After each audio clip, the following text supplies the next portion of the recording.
Hi, I'm Ben. And I'm Josh. And this is the Bad at Magic podcast, a podcast about games, life, and other things. And welcome to episode 72. So, Ben, I've got a nerdy finance thing for you. That's good, because I haven't read your notes. What is it? Okay. Everybody that doesn't care about nerdy finance stuff, go ahead and skip this segment. It won't take long, I promise. So, 72, there's this thing in finance called the rule of 72 that you use to roughly estimate how long it's going to take an investment to double at a given interest rate. Okay, this would probably sound sarcastic, but I don't mean it to sound sarcastic at all. Josh, I really want to know about the rule of 72. Teach me. Okay, so there's a lot of advanced mathematics when it comes to compound interest and like what your investment's going to look like at, over n periods of time or whatever. But you can roughly guesstimate it using the rule of 72. And that is you take 72 and you divide it by the whole number percentage of interest that you're planning on earning. For example, if you found an amazing investment opportunity that gave you 5% interest annually, you would take 72 divided by 5, and that gives you 14.4.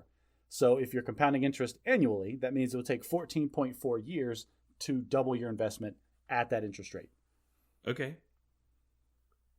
Yeah, cool. So that's like that clip you sent me from Futurama where the main character, I can't think of his name.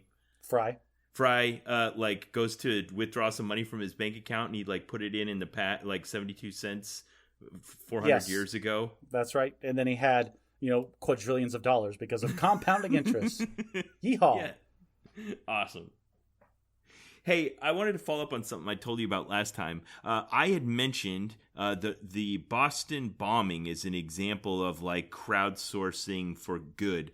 But when I actually went to research it, I found out that I was actually exactly 100% wrong. So I want to come out here on the podcast and say what actually happened in the Reddit Boston bombing debacle.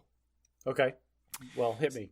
So the FBI is doing their thing, as they do, where they're withholding information and details, and they're saying the investigation is ongoing, and the public was impatient because people had died, and it was a very public incident where there was this bombing that happened at the finish line of the Boston Marathon, and so the internet engaged, and Reddit kind of became ground zero for this crowdsourcing crime investigation. They're poring over photos and stuff, and basically doxing people. And what happened is they got a bit of a logical blind spot and started zeroing in on one person of Middle Eastern descent who disappeared about the time of the event and hadn't been heard from since.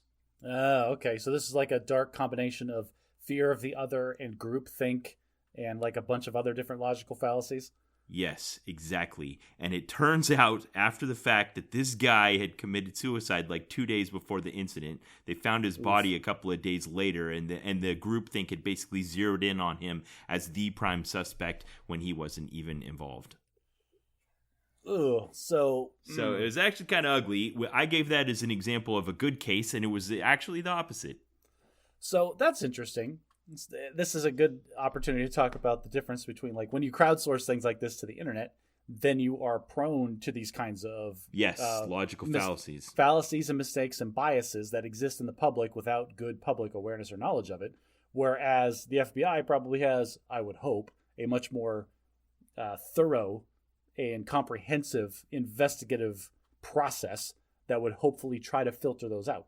Or at least with a smaller group, they can be aware of their biases and take deliberate steps to try to, not fall into these logical traps. Well, right. And at the same time, you would hope that some of that, some actual steps in the process would be institutionalized to make sure you're thinking about those kinds of things. Yes. And I think that's where the real value comes. I read this paper about diagnoses of people presenting to hospital emergency rooms with symptoms of heart attack. And basically, they could create a rubric that says, go down this checklist, and if they're presenting these symptoms, then take these steps. And that checklist that was basically assembled with the totality of all of the knowledge about those things is better than a physician, basically. If they just look at someone and use their intuition and take a few tests and stuff. It's just better to follow the checklist. That gives me such good warm fuzzy feelings. I want my next doctor to be an artificial intelligence because there is more going on in my body than a human mind can encapsulate. Yeah. Okay, so I've set that straight. Now we have been talking. I think if you go back 2 years on the podcast of when COVID first hit, we at first we were like, we don't know how long this is going to last. Let's try not to talk about it because we don't know if it's going to be a big thing or not. And it ended up being a big thing a lot. And so we've talked about it. I just did a whole bunch of air travel. And I want to say, Josh, we're back down to like less than 5% public mask wear. That feels right. Yeah. Okay. But my in-laws who came to visit, I'll talk about the trip more in a minute. While they were away from home, the other people that live in their house with them all caught COVID. So now they can't go back home. Well, I mean, they could go back home if they wanted to.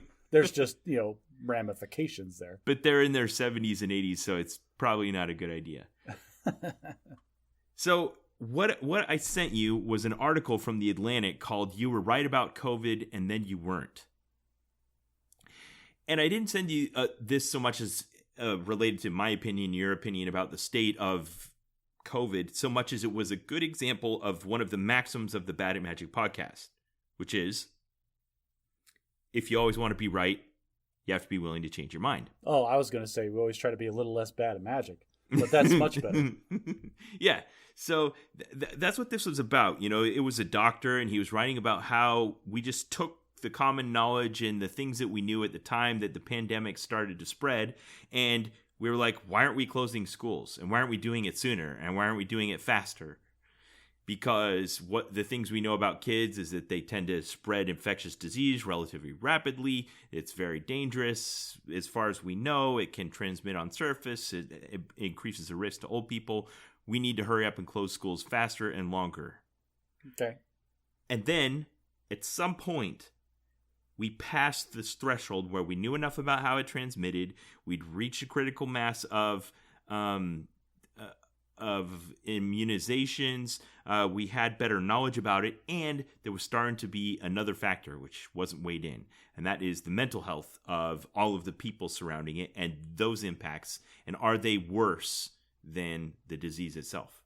Okay.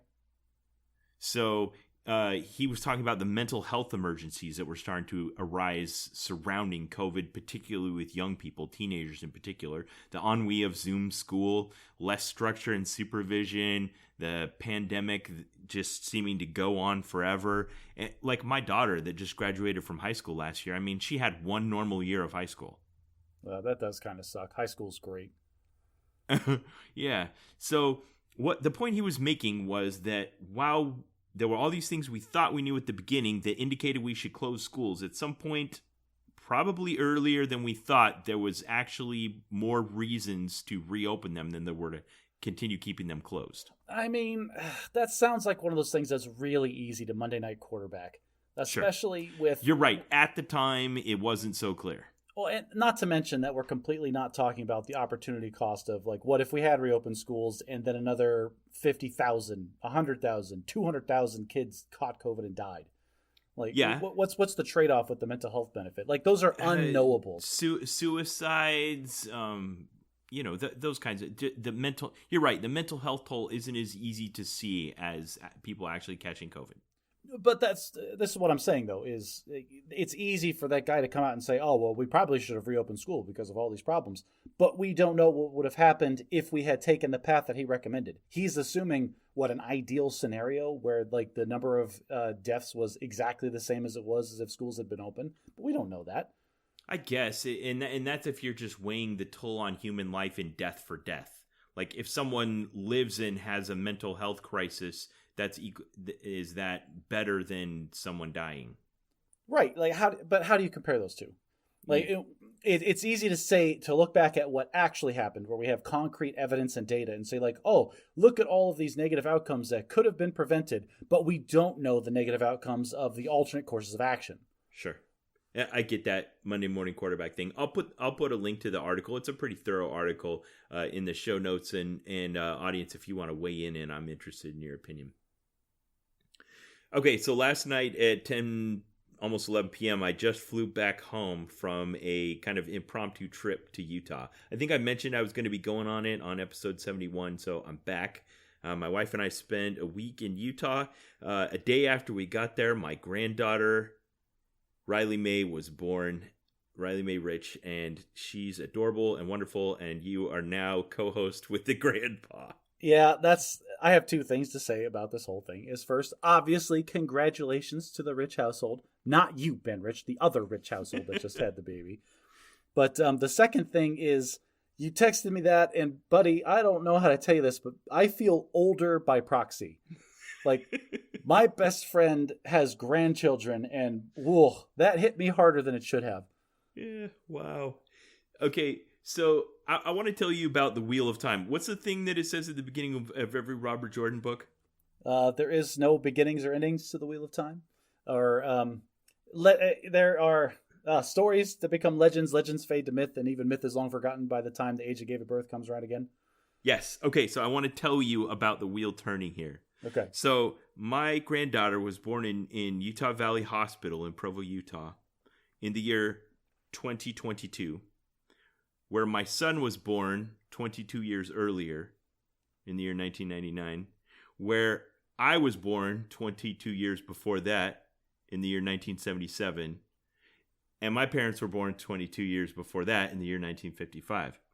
So what you're telling me is that the population of LDS people on this planet is doubling roughly every 22 years. I wasn't trying to be that specific in my conclusion, or that general. I'll say I was being much more specific. Yeah, so it was fascinating to sit there in the hospital with my son, where I'd sat 22 years before, where he was born, and I knew I had been born 22 years before that, and just consider, the humanity going on through the ages. I'm having a fun time imagining the technological differences between those generations. So like your daughter-in-law probably had, state-of-the-art machinery monitoring her health status and the babies, and got an epidural, and like the world's greatest like chemical engineers, like making sure that she was as comfortable as possible through this traumatic process. And then I'm thinking about your son being born 22 years ago, where it was just kind of well, here, bite down on this leather strap and hold on to your husband's hand for dear life and power through. And then 22 years before that, where you were born, where your mother was probably, standing on cinder blocks and like people holding her up, and the midwife caught you as you fell out, with the men having cigars and beers out in the waiting room. Okay, that was a hilarious little vignette. I think you were off by a full generation on some of those transformations, but that is exactly where I wanted to go with this. Because there was a part of this I was considering. And like you said, it wasn't just out of preference that the men were out in the lobby. When you go back to my parents' generation, the men weren't allowed in there. And that's a big transformation to now where we've gotten now, where the fathers are fully present and participating. And it was interesting because my daughter-in-law went into labor. Her water broke early in the morning, and she didn't progress well. And they're starting to worry about the health of the baby, and ended up delivering via C-section. Well, see, there you go. That's something that didn't exist, 100 years ago? I mean, I don't know how long C-section has existed. I watched one in Robin Hood, Prince of Thieves, but Well, fair. The ideas behind all of that, are as old as humanity, but how great have been the advances in modern medicine that have reduced the child and mother mortality rate. Maybe in situations similar to that one, it could have cost a life or two. And I'm very grateful for all of that. My daughter-in-law was brave and wonderful, and like you said, aided with all of the best medical technology the world has to offer. There was one particular aspect of it I was pondering, though, and that is, I don't want to speak for you and Nicole, so I'll just ask you, what was her preferences as far as the length of her stay in the hospital and following childbirth and recovery? I don't remember what her preference was, and I don't want to speak for her. In both cases, we stayed, I think the first time when we gave birth to my son, she stayed in the hospital for a full 3 days. But there was some other medical things that were going on there. And then when she had my daughter, or my daughter was extracted from her, we only stayed in the hospital, I think, one extra night, or maybe 2 days. Okay.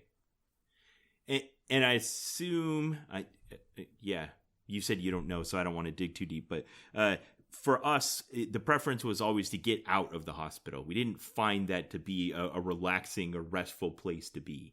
Oh, no. And they even say, the hospital's just crawling with infectious disease, and you need to get the crap out of there. That's where sick people go.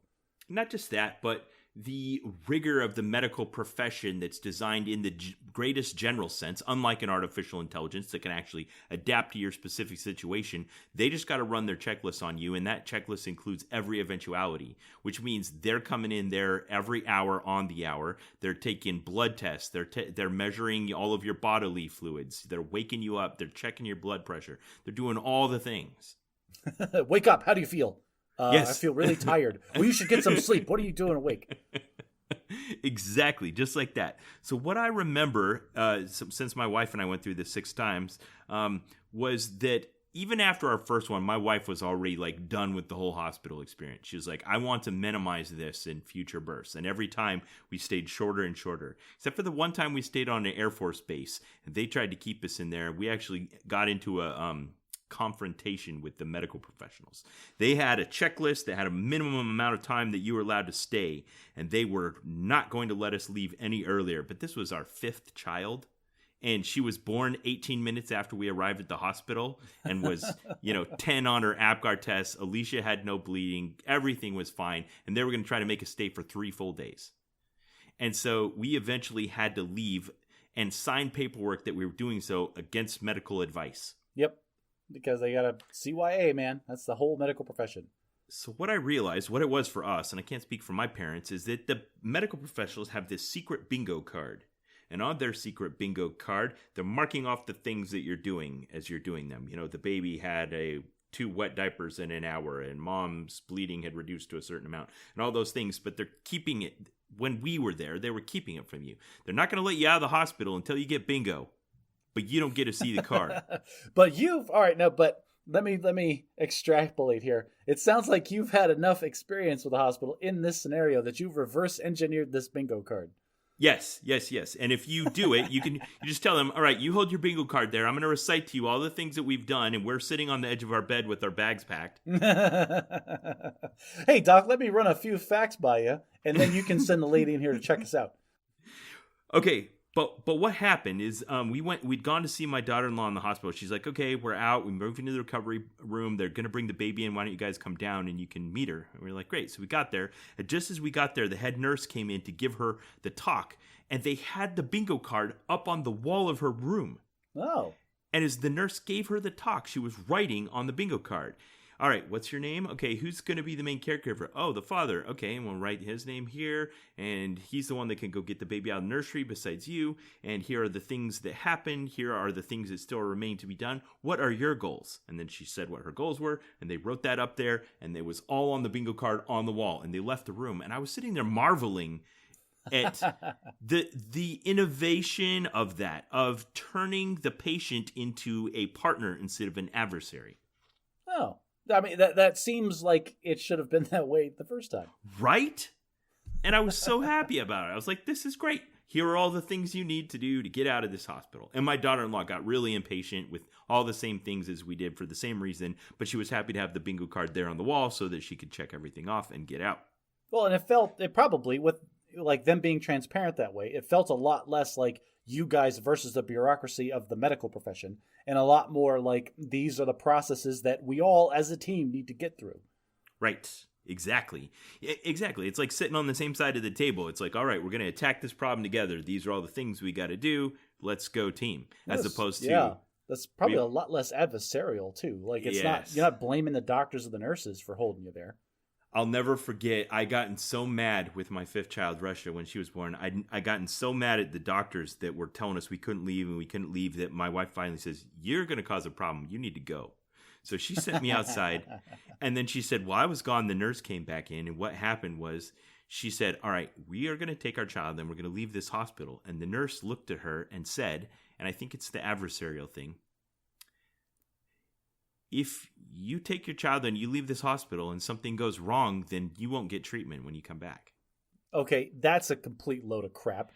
That's a blatant lie. So there are moments we have in our life where somebody says something like that to us and we're overwhelmed by the situation. We know what to do. We don't know what to do. This was not one of them. Alicia looked that nurse right in the eye and she said, that is a lie and you know it. And she said the nurse stopped talking. She left the room and she came back with the paperwork and we were gone within an hour. Wow. Yeah. Way to call them out on their complete horse crap. I know, right? Oh, yeah. So you're going to completely decline the Hippocratic Oath. That just goes out the window because we're being difficult. Yeah. And in that old way where it's kind of adversarial, it was almost like, we're the medical professionals. We know everything that's best for you, and we're not going to tell you what it is. And you have to do everything we say. I'll tell you what. You ever watch that movie Patch Adams with Robin Williams? Yeah. It's kind of like that. It's the whole, like, the medical field. And it sounds like it's going through this transformation where it's trying to engage and enroll the patient as a part of the process, as opposed to the medical industry being a complete black box. You don't get to know what goes on in here. You show up and you get your service, and then you leave. Patronizing grown-up that pats you on the head and says, "Oh dear, you don't know anything about yourself." Yeah, I like that. That's a good trend. That's a nice vector for the medical profession to have. I like that too. That was good to enjoy. But grandbaby's here. She's fantastic. Mom's in recovery and seems to be doing pretty well. Everything's great. Being grandpa is awesome. I love it. Well, hang on. Before we get off of that topic, I have to ask you, because as you've dropped 6 times on this podcast already, you've been through this process as the primary caregiver like a bunch of times. I don't remember how many. A bunch. But this is the first time that you were involved in the circumstances, but you weren't directly the guy. You weren't the point man for the process. So tell me, how was it being kind of a third party to the whole thing? Okay, I have a philosophy on this, and I hope it was evident in my behavior. I'm so glad you asked me this question. So I'm in the room while they're giving this lecture and doing this thing. My wife was there, I was there, and my daughter-in-law's mother was there. I am thinking in my head, this is not my experience. I'm a witness. Only by coincidence was I able to be here, but this is their experience. They're the ones that have to make this decision. They're the ones that need to, to deal with the consequences for good or ill of the decisions that are made in the course of their medical care. If they turn to me and look me directly in the eye and ask me, what's your opinion? I'll tell them. Otherwise, I'm just going to stay out of it. Good on you. Good on you for recognizing the fact that you were a third party. Yeah. So I was enjoying the observation of the change to the medical system, but I wasn't there to tell them what to do. Nice. While I was out there, I had a bit of extra time when I wasn't sitting around waiting in the hospital or holding adorable babies. And so I went out and I redid 4 of my favorite disc golf courses out there that I'd spent some time on last summer. Of course you did. Wait. How much of your baggage was dedicated to disc golf? Because I know you have more than one Frisbee, and you probably have shoes by now and like different apparel and stuff. Wow. You nailed it.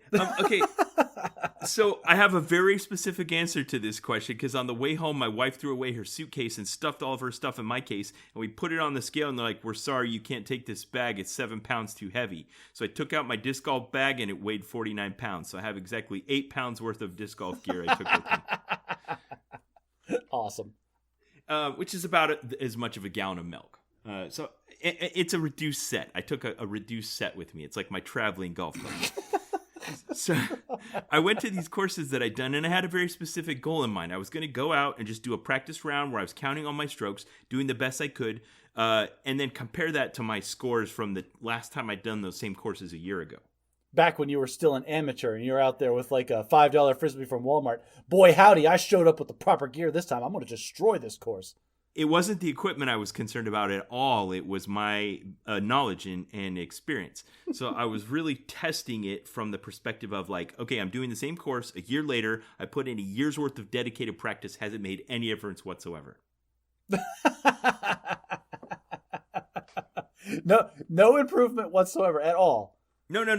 That was the question. That was the hypothesis I was testing. Oh, gotcha. I have made a difference. How much is it? Can I measure it with data? Okay, perfect. Yeah, so quantifiably, how much better at disc golf are you now than you were a year ago? So I did a round on this awesome course called Art Die that's there in Provo. I recommend it to anyone in the area. And I improved my score by 15 strokes. I went from a plus 21 to a plus 6. Ooh, look at you, getting close to par. I know. It felt awesome. So, but it's like when you go on vacation and come back and you can smell your own house, Or when you go on a deployment, you come back and your kids are taller. Like, if you're there every day, you don't see the change, but giving a chance to like give it a check with a year's worth of separation is like, wow, that's really a big improvement. 15 strokes. That's almost a stroke a hole. I mean, that makes sense. Having those kinds of like a check mark almost, or like I don't know, a milestone.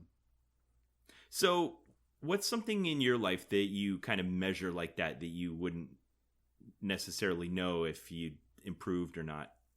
Man, I really don't know. I don't know a good way to answer this question. I think the closest thing I have is every January I run a half marathon that's in Phoenix.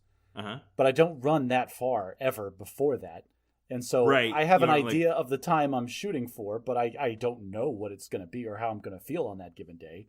And so it feels like a check-in. I'm like, okay, how am I doing like this year compared to last year? Yeah. So I had my senior math sergeant the week before I left on this trip take me out and do a full-on mock Air Force physical fitness test where I wore the uniform and he had a stopwatch and we did everything regulation way, and I got a 94, and I haven't taken one in 3 years. So luckily I got the old man discount, but it feels good to have that official measurement. Like you said, you don't actually go out and run a half marathon in the in-between time, so you know what your time's going to be. I always told people when I was in the active duty military, like I had to stop my normal running training to train for the 1.5 mile run, because the times, at least when I was younger then, and so you had to get like legit times for the 1.5 mile. You have to train for speed. Like I could run at that time like half marathons no problem. I ran a full marathon when I was in the Air Force, but I had to stop that training in order to train for the 1.5 mile. That whole thing was so stupid. Have you learned about the new events that they've added you can do as alternatives? I didn't know this. Please educate me. This was okay.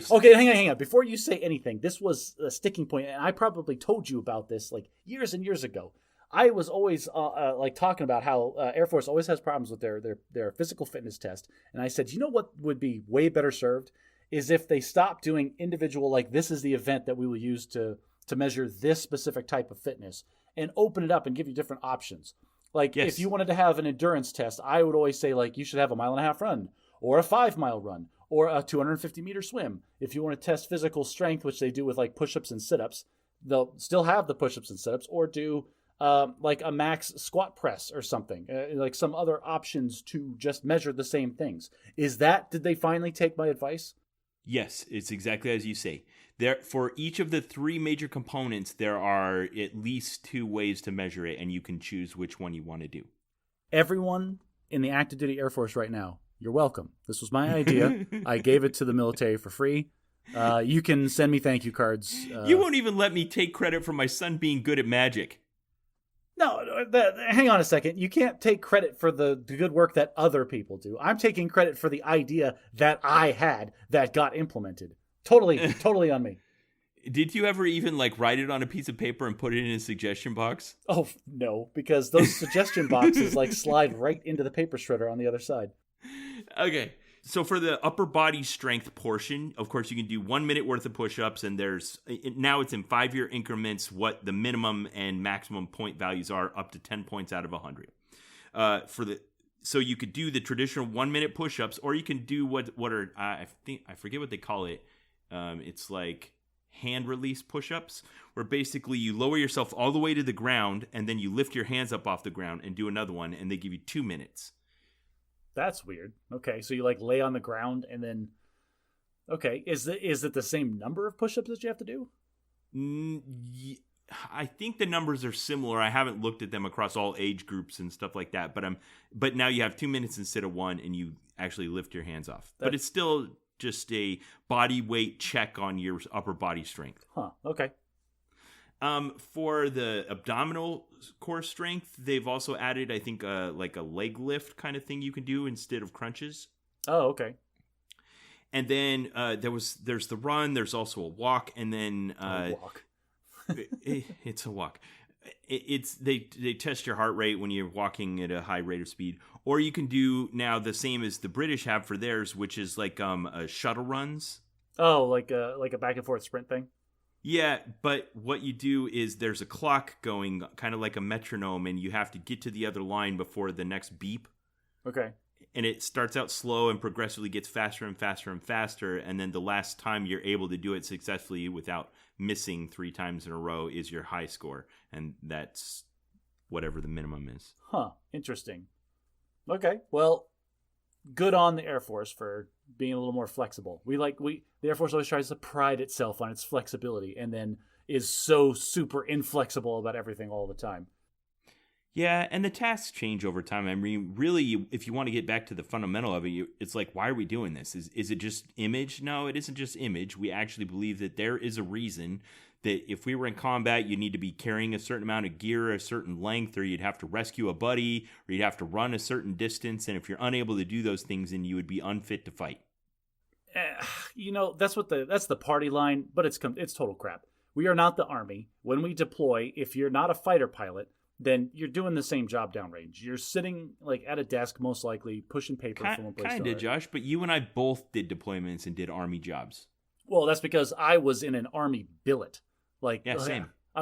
So that's the thing. We were replacing Army people. So that makes but you sense. can't just be like, all right, we're going to take these Air Force guys and turn them into Army grunts overnight. We got to have a minimum standard of physical fitness. No, I had 6 weeks of training at some terrible base in New Jersey where they taught me how to shoot like an Army guy, and it was terrible.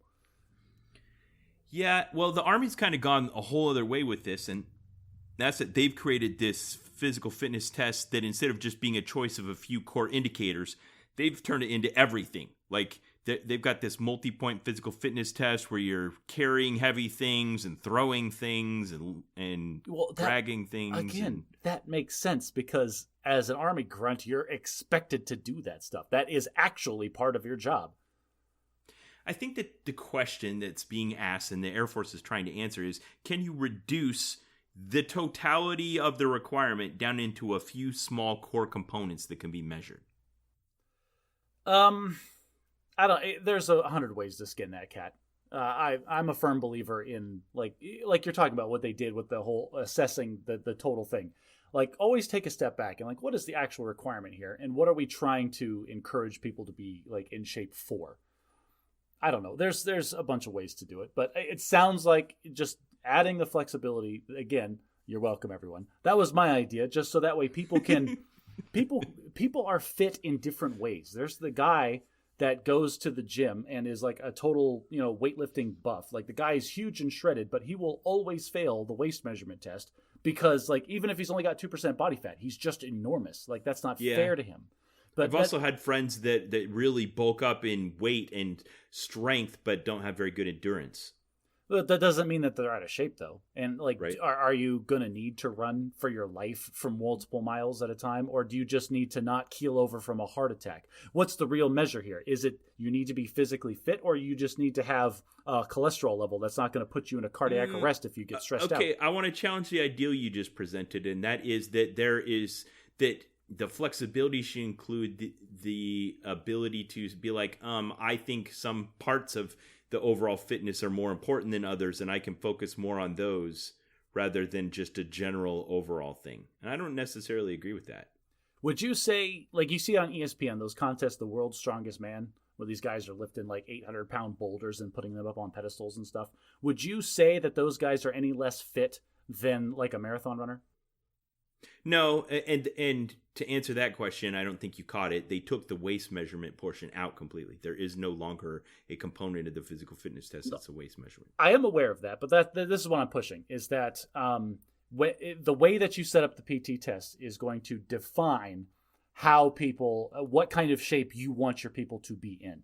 Right. By adding flexibility to it, you're allowing people to, like me, that hated the 1.5-mile run because it interfered with my normal fitness routine. You're allowing those people to a little more leeway when it comes to what they want to focus on specifically for their own personal health, and not forcing them into the same box as everybody else. I would like to think that there is some degree of realism, that some degree of intelligence-informed realism. When I was in charge of the tasks that we had surrounding the security of nuclear weapons, there was actual here are the real-world threats we think you guys could face. So when we practice, when we train, when we do exercises, these are the things we're practicing because these are the things we expect will happen.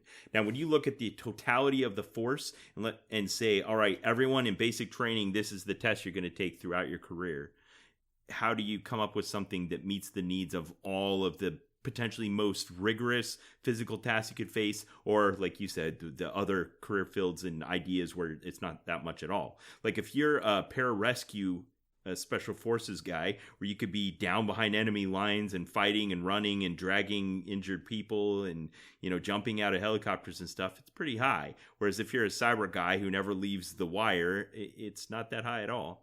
So my initial reaction, the complicated version, is you have multiple PT tests depending on your AFSC. If you're going to be in an AFSC that requires physical fitness, then you have a more rigorous physical fitness test. Whereas if you're a comm guy like us that sat behind a desk and pushed papers all day, you have a test that ensures that you're not going to keel over dead by sitting behind a desk for 6 months downrange. Now, if you want the simpler version of that, you just change the score requirements. Have one standardized test, and if you're going to be a pararescue guy, you need to score 90 or above. And if you're a comm guy, you need to score like a 60. Yeah, there's also the idea, and it's deep in the military DNA, and that is that, yeah, you're a comm guy, but you're also a soldier. You're also an airman. You might need to pick up your rifle and charge the enemy. Ben, we are like two presidential administrations away from privatizing 90% of the entire military, minus the actual guys holding guns. And or even turning them into artificial intelligence. Yeah, there you go, exactly. There's a lot of support fat that could be trimmed out of the military if you wanted to privatize it. All right. Well, speaking of things of the past, I can't remember whether you sent me the article or I sent you the article, but it was something that I'd speculated about on this podcast, and now I saw an article about it in the news, and that was the CEO of Airbnb was basically calling commercial real estate office, at least for knowledge workers that aren't required to be physically present, a thing of the past. This was an article that I sent you, and this was, I'm particularly paying attention to these articles because I'm actually pushing the owner of my accounting firm to let me work from home more often. And so I'm reading a lot of these articles and like taking in this information. And this is just one in a series of things that I'm seeing, like the trend in commercial real estate is on the decline. There's another thing that's happening called, I think they're calling it right sizing, where there's a ton of industries that, like call centers are the classic example, where they had these enormous commercial spaces for call centers. And then COVID hit and they sent everybody home and everybody's working from home. And now they're trying to come back together and they're realizing, you know what, we need a place that's probably half this size and we'll do a hybrid workforce, because that's another thing. People are expecting to work part-time from home in careers that allow them to do so. And so why should I, as a business owner, pay for a giant warehouse complex for all these call center people if I'm only going to have half of them here every day? So very publicly also this last week, there was the one of the corporate executives of Apple Computer basically resigned in protest at the new corporate policy designed to force workers to come back to the office. I saw that. And this is, I mean, it's work. I don't know, Ben. I don't know how much you got to work from home, but I got to work from home a lot. And boy, this is now a requirement for any job that I have, is I need to be at home part-time.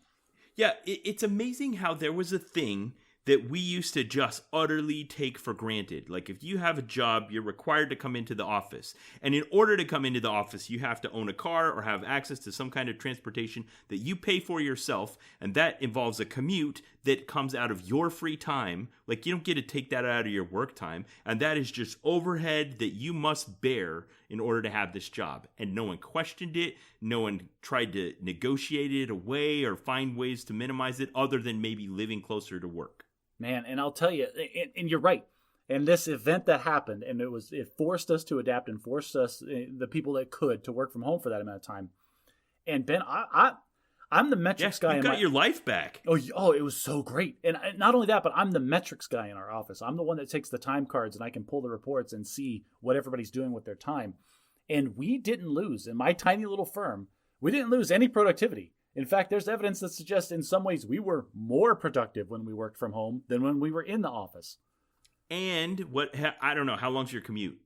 It's 40 minutes, 40. Okay, so yeah, an hour and 20 minutes of your day you got back that just was lost into the ether before? I'll tell you right now, the days that I work from home are the days that I get to work out. The days I get to get up early. I don't even get up early. I get up at the same time that I would to drive in the office. But instead of getting ready for work and driving, I get to go for a 3-mile run and then have a casual shower and then log in at the same time. Yeah. So what is the reverse opportunity cost of that? Like, what do we get back? Are we healthier? Are we happier? Are we more financially secure? I mean, those are big things that they can't just be like, all right, that's all over, everything back to the way it was before. Well, and we're seeing that the industries that are requiring or demanding that are not having their workforces come back. They're like, no thanks, I'll go find a job where I can work from home part-time. Yeah, exactly. And Brian Chesky called it an anachronistic form from a pre-digital age. Love it. Yeah, so here we are in the year 2022, and we're actually rethinking one of the most fundamental things that not just shapes our lives, but our geography, our construction, our zoning, everything. Well, now that's taxes. Let's be clear for a second, though. We have to put a big old asterisk on this whole thing, and that is the assumption that the vast majority of professions in America, in the United States, are service-based. Right. Like you can't have like we're talking about knowledge workers. Yes, exactly. You can't like a Chinese or a China or an India where predominantly like it's manufacturing or physical labor based. You can't have a remote workforce. Right. If you have a factory or a store or something like that, you have to be physically present. Sure.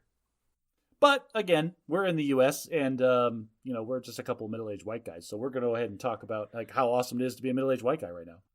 Okay, so I want to tell a story from 2009. In the year 2009, the 20th Air Force commander who went up to become the Deputy Air Force Space Command commander, his name was Major General Deppy. He had, I think at the time, he was approaching one of the longest careers in the Air Force. He'd started off as an airman basic, had worked his way all the way up to a tech sergeant, crossed over to officer training school, and worked his all the way up to Major General. So in his retirement ceremony, they did this thing where they have a line of people passing some kind of token along the line, and I stood in the line at the lieutenant spot in the line, and there was, like 14 of us all passing along this token. Anyway, just before he retired, we had a meeting of the Company Grade Officers Council, and we invited him to be our guest speaker. So we had, 30 officers in the room, young officers, looking for mentorship from this well-seasoned professional as he was about to hang up his flight suit and call it a career. In other words, hey, sir, how do we have successful careers we get to keep getting promoted in the military like you? It was kind of like that, except he wasn't really interested in that traditional thing like you just described, where it looked like brown nosing or whatever. And it doesn't, because he's going. Like, he's not going to have an impact on our careers anymore, because he's not going to sign any more of our evals. He's not going to sit on any more promotion boards or make any decisions about our lives. This is just somebody who's leaving, giving us a passing shot. So it was actually the likelihood of getting some straight advice was pretty high. Okay. And I asked him a question. I said, sir, so we get a lot of pressure to prop up some of the artifacts of the past, particularly socially related events. Like, for instance, participating in events at the Officers Club or social events here on the base. What's your opinion about that? I'll never forget his answer. It blew my mind. He says, you know what? There was a time when the Air Force had all of its social events focused on the base. People lived on the base. He said, but that was pre-professionalization of the force. And I lived through that time, and let me tell you about it. There used to be a time when we would conscript people into the military, and we paid them crap because we could. Because the government of the United States made people join against their will, and then we just taught them to fill a job and made them fulfill a job. And they got paid so poorly that they had to live on base. And the only way they could afford to hang out at the bar was to go down to the club on dollar beer night. And the only group of people they could participate with was this group of people right here. So all of our social events were focused on the base because that's all people could afford to do. He said, and then about the year 1980, we made the decision, as we were getting out of Vietnam and transforming the way that we do business and entering the Reagan era, we professionalized the force and decided to pay everyone a fair wage that's the equivalent of a similar professional on the outside. And that changed the constitution of the people in the military. We now had people who would manage themselves and who were good at their jobs. And he said the trade-off was immense. And yeah, that cost of that was the denigration of this social scene surrounding the military base. And I don't think it deserves to be propped up. Okay. But the thing I got in return for losing all of that military culture was better airmen. And I will make that trade any day of the week. And that blew my mind when he said that. That's a good answer.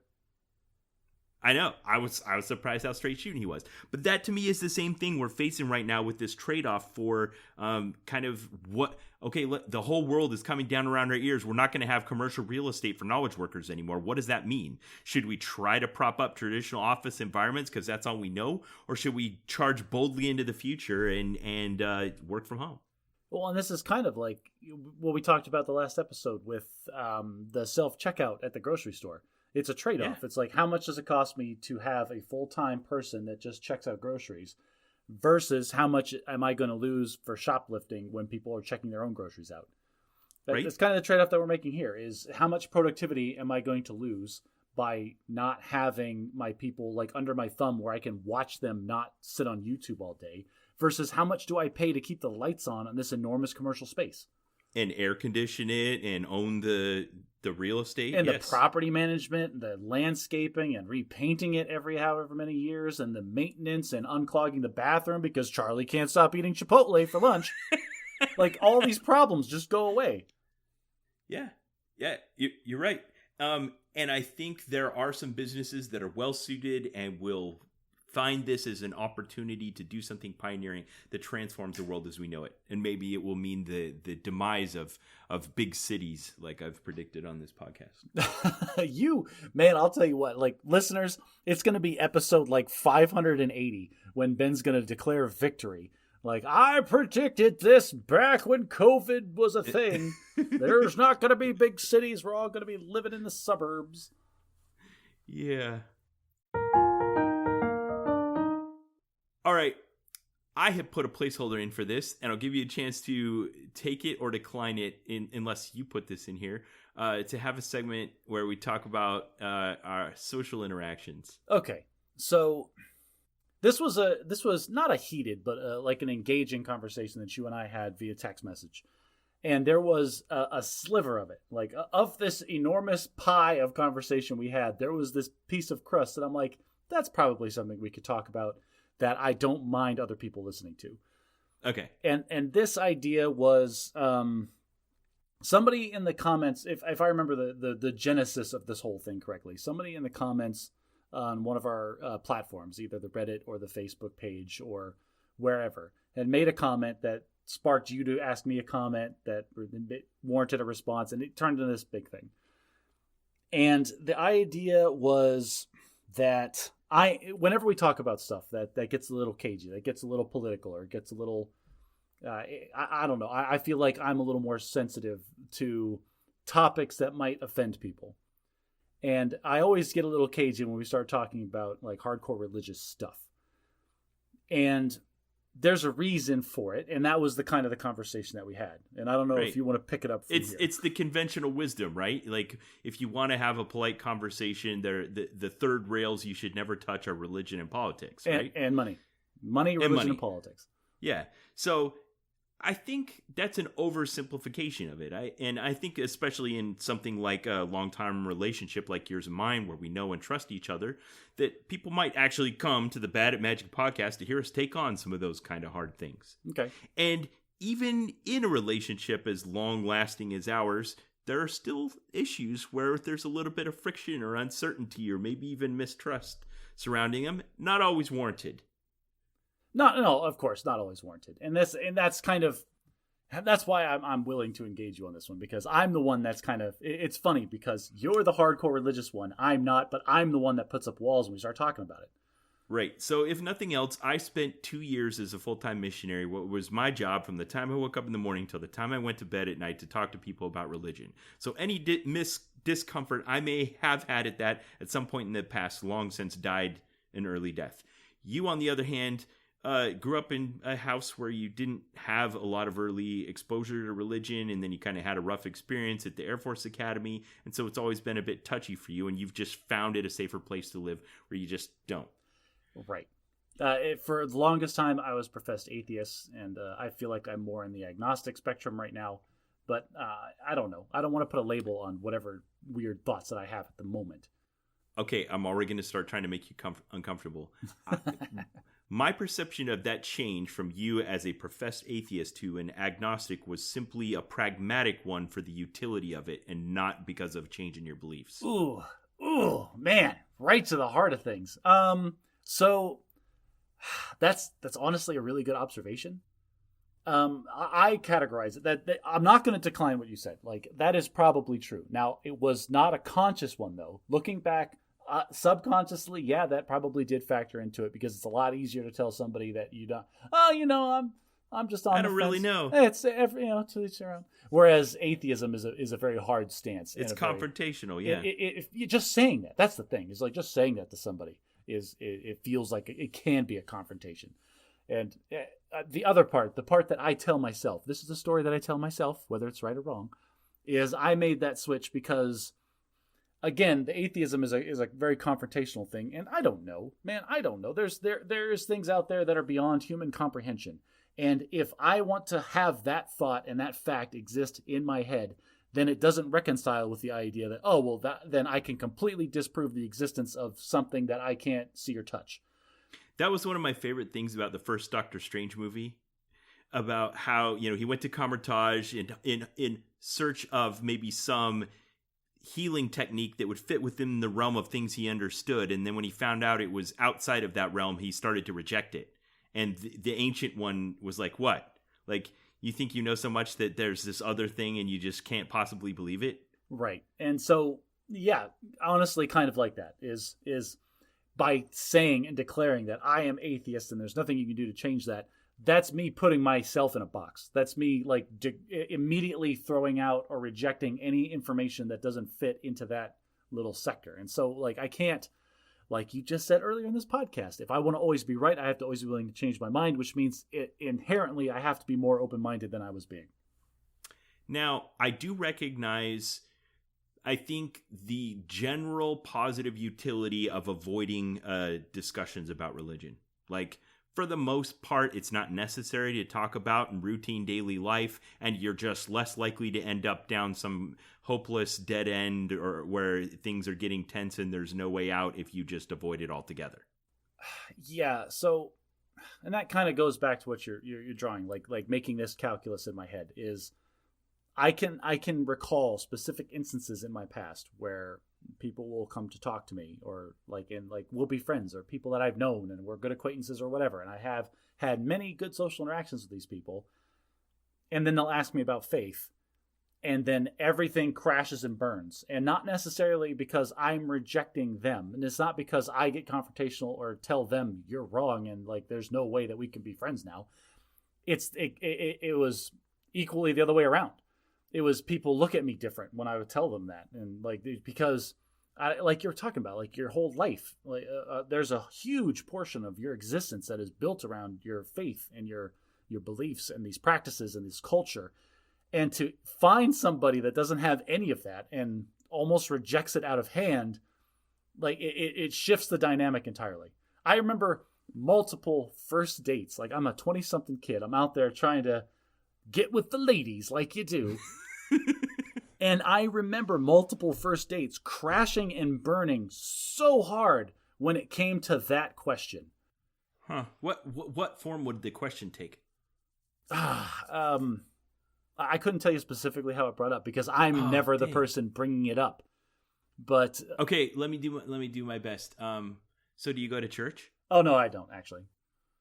Oh well, what church do you go to, or do you want to go to church, or like there's 100 ways that it comes up in your life, and then it's just like and then that's just like the toe, and it's like, oh well, that comes up on first dates.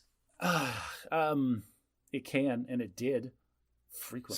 So what role would that question play, or some form of that question play? Why is somebody asking that on a first date? Well, because a first date is an interview. It's a job interview. It's like, hey, do you want to be the significant person in my life for X amount of time? Maybe that X amount of time is a few hours. Maybe that X amount of time is the rest of my life. But you're inherently, you're trying to learn and feel out and see if you're compatible with the other person. Yeah. Okay, so the bullet that we put in our notes for this is talking about religion. And I've always found that is a good way to introduce additional depth into a relationship. So the people in my life that are unwilling to talk about religion or don't want to talk about religion, I necessarily think of as a less intimate relationship, just shallower. Yeah, I would agree with you there. Well, but here's the thing. It's the relationship has to, from the other perspective, the relationship has to be strong enough to survive that. Because just like we're talking about with you and I, like you and I went through a rough patch when it came to talking about religion. But we fought through it. I think just because of a mutual compatibility. I don't know how reel that in. That's a little too touchy-feely for me. But no, we both had to make adjustments. Obviously, we both had to grow a little bit as people, and we both had to accept the other person. I agree. And we gave a bit. I remember early on in a relationship, I had done, as happens periodically, I had to give one of the sermons in church on a weekend. I asked you to come, and you did. And that meant a lot to me, especially after the fact, once I found out how little actual commitment you had to trying to find out anything about religion. You just came to show your support of me as a friend. So I really appreciated that. Yeah, and how did you repay me? By introducing I introduced you to the missionaries. And then you left. You walked away. And I'll never forget that day. That was hilarious. Yeah. You're welcome. So this will come up later because religion is one of the big themes in the book we're going to talk about. But before we do that, let's hit our usual segments. Okay. So for Bad at Logic this week, it is an even episode, so we'll talk about a logical fallacy, and I have chosen, for good reason, the Texas sharpshooter. I love this one. The story goes, I'll read the definition first. It says, cherry-picking data clusters to suit an argument or finding a pattern to fit a presumption. And the image to call to mind for this logical fallacy is someone firing a gun at the side of a barn that has no target on it, and then finding a tight shot group and then drawing a target around it. Is that where the etymology of this phrase comes from? Yes, yes. This happens all the time. One of my favorite examples of this exact fallacy, I don't know if you've seen this YouTube video, I think College Humor or Funny or Die, one of those comedic channels on YouTube made a video where if Google was a guy. Yes, I love that one. Yes, and if anybody hasn't seen it, go watch it. It's hilarious. But it's there was like 8 parts to it or something. It's a guy, and he sits at a desk, and the joke is that he is Google, and people come sit at the other side of his desk and ask him questions that you would ask Google, and he has to like rifle through papers in his filing cabinets to find it. And there is one segment where a woman sits down and she goes, "Climate change is not real." And then he slams down this giant stack of papers and like folders and stuff and goes, "Climate change is real." And she goes, and she puts her air quotes up, "Climate change is not real." And then he goes, "Okay, well, I have these 4 billion things that say it is, and I have this one thing that says it isn't." And she grabs the one thing out of his hand and she goes, "I knew it," and then walks out of the office. Link in the show notes. Yes. Great example. I chose this one because I was looking for examples that kind of relate to what we're going to talk about. So I'll save that for later. So keep an eye out for the Texas show. We have two cliffhangers for the segments now, Ben. Jeez, you're really building up our Danny Trejo book review. So for Bad at English this week, Josh, I want to tell you about... I'm actually going to give an Italian example instead of a British example this time. So this would be bad at Italian? Yes, but it's not Italian. I don't have a word in Italian to give. This is just a cultural example. So when we got to Italy, we were doing the best we could to kind of acclimatize and embed ourselves into the culture. We started going to Italian church. Our kids were enrolled in Italian schools. And my wife signed up to take an Italian class from a person who was bilingual, which was actually rarer than you think in Italy. If you go to Italy, try to learn some Italian. It'll really help. If you go to Northern Europe, everybody speaks English. So she was in this class, and they were having a portion of the class where they were just discussing differences between, American culture and Italian culture. And the retired general, my wife said to him, she says, "How come in Italy it's okay to ask women their age?" And because I'm uncomfortable with that, and I'm sick of people asking me. Yeah, exactly.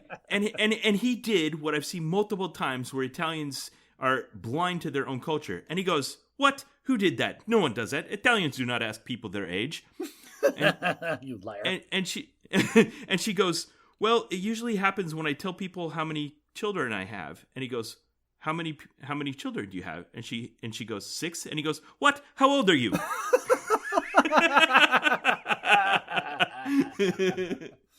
Okay, so there you go. There is another culture that thinks you've had too many kids, Ben. Like that's just indicative. It was great. I love it.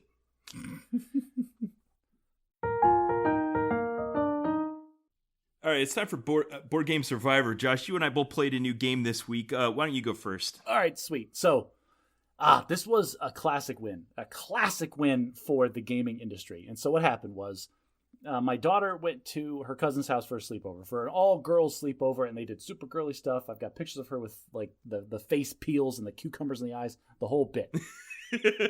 And so, isn't she 7? She's 7, yes.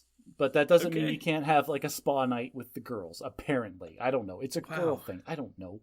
But so like my son and I were like, we're gonna go the opposite direction. We're gonna have a boys' night, and so we did 3 things that are awesome. Is first of all, I took him to a rock climbing gym, and then I made my wife sit on a bench and watch us get stuck halfway up rock climbing walls, which was awesome and fun and hilarious at the same time. My son did not trust the auto belays. We have multiple videos of him being stuck halfway up a wall for multiple minutes before he trusted the mechanism to actually lower him down softly. Oh.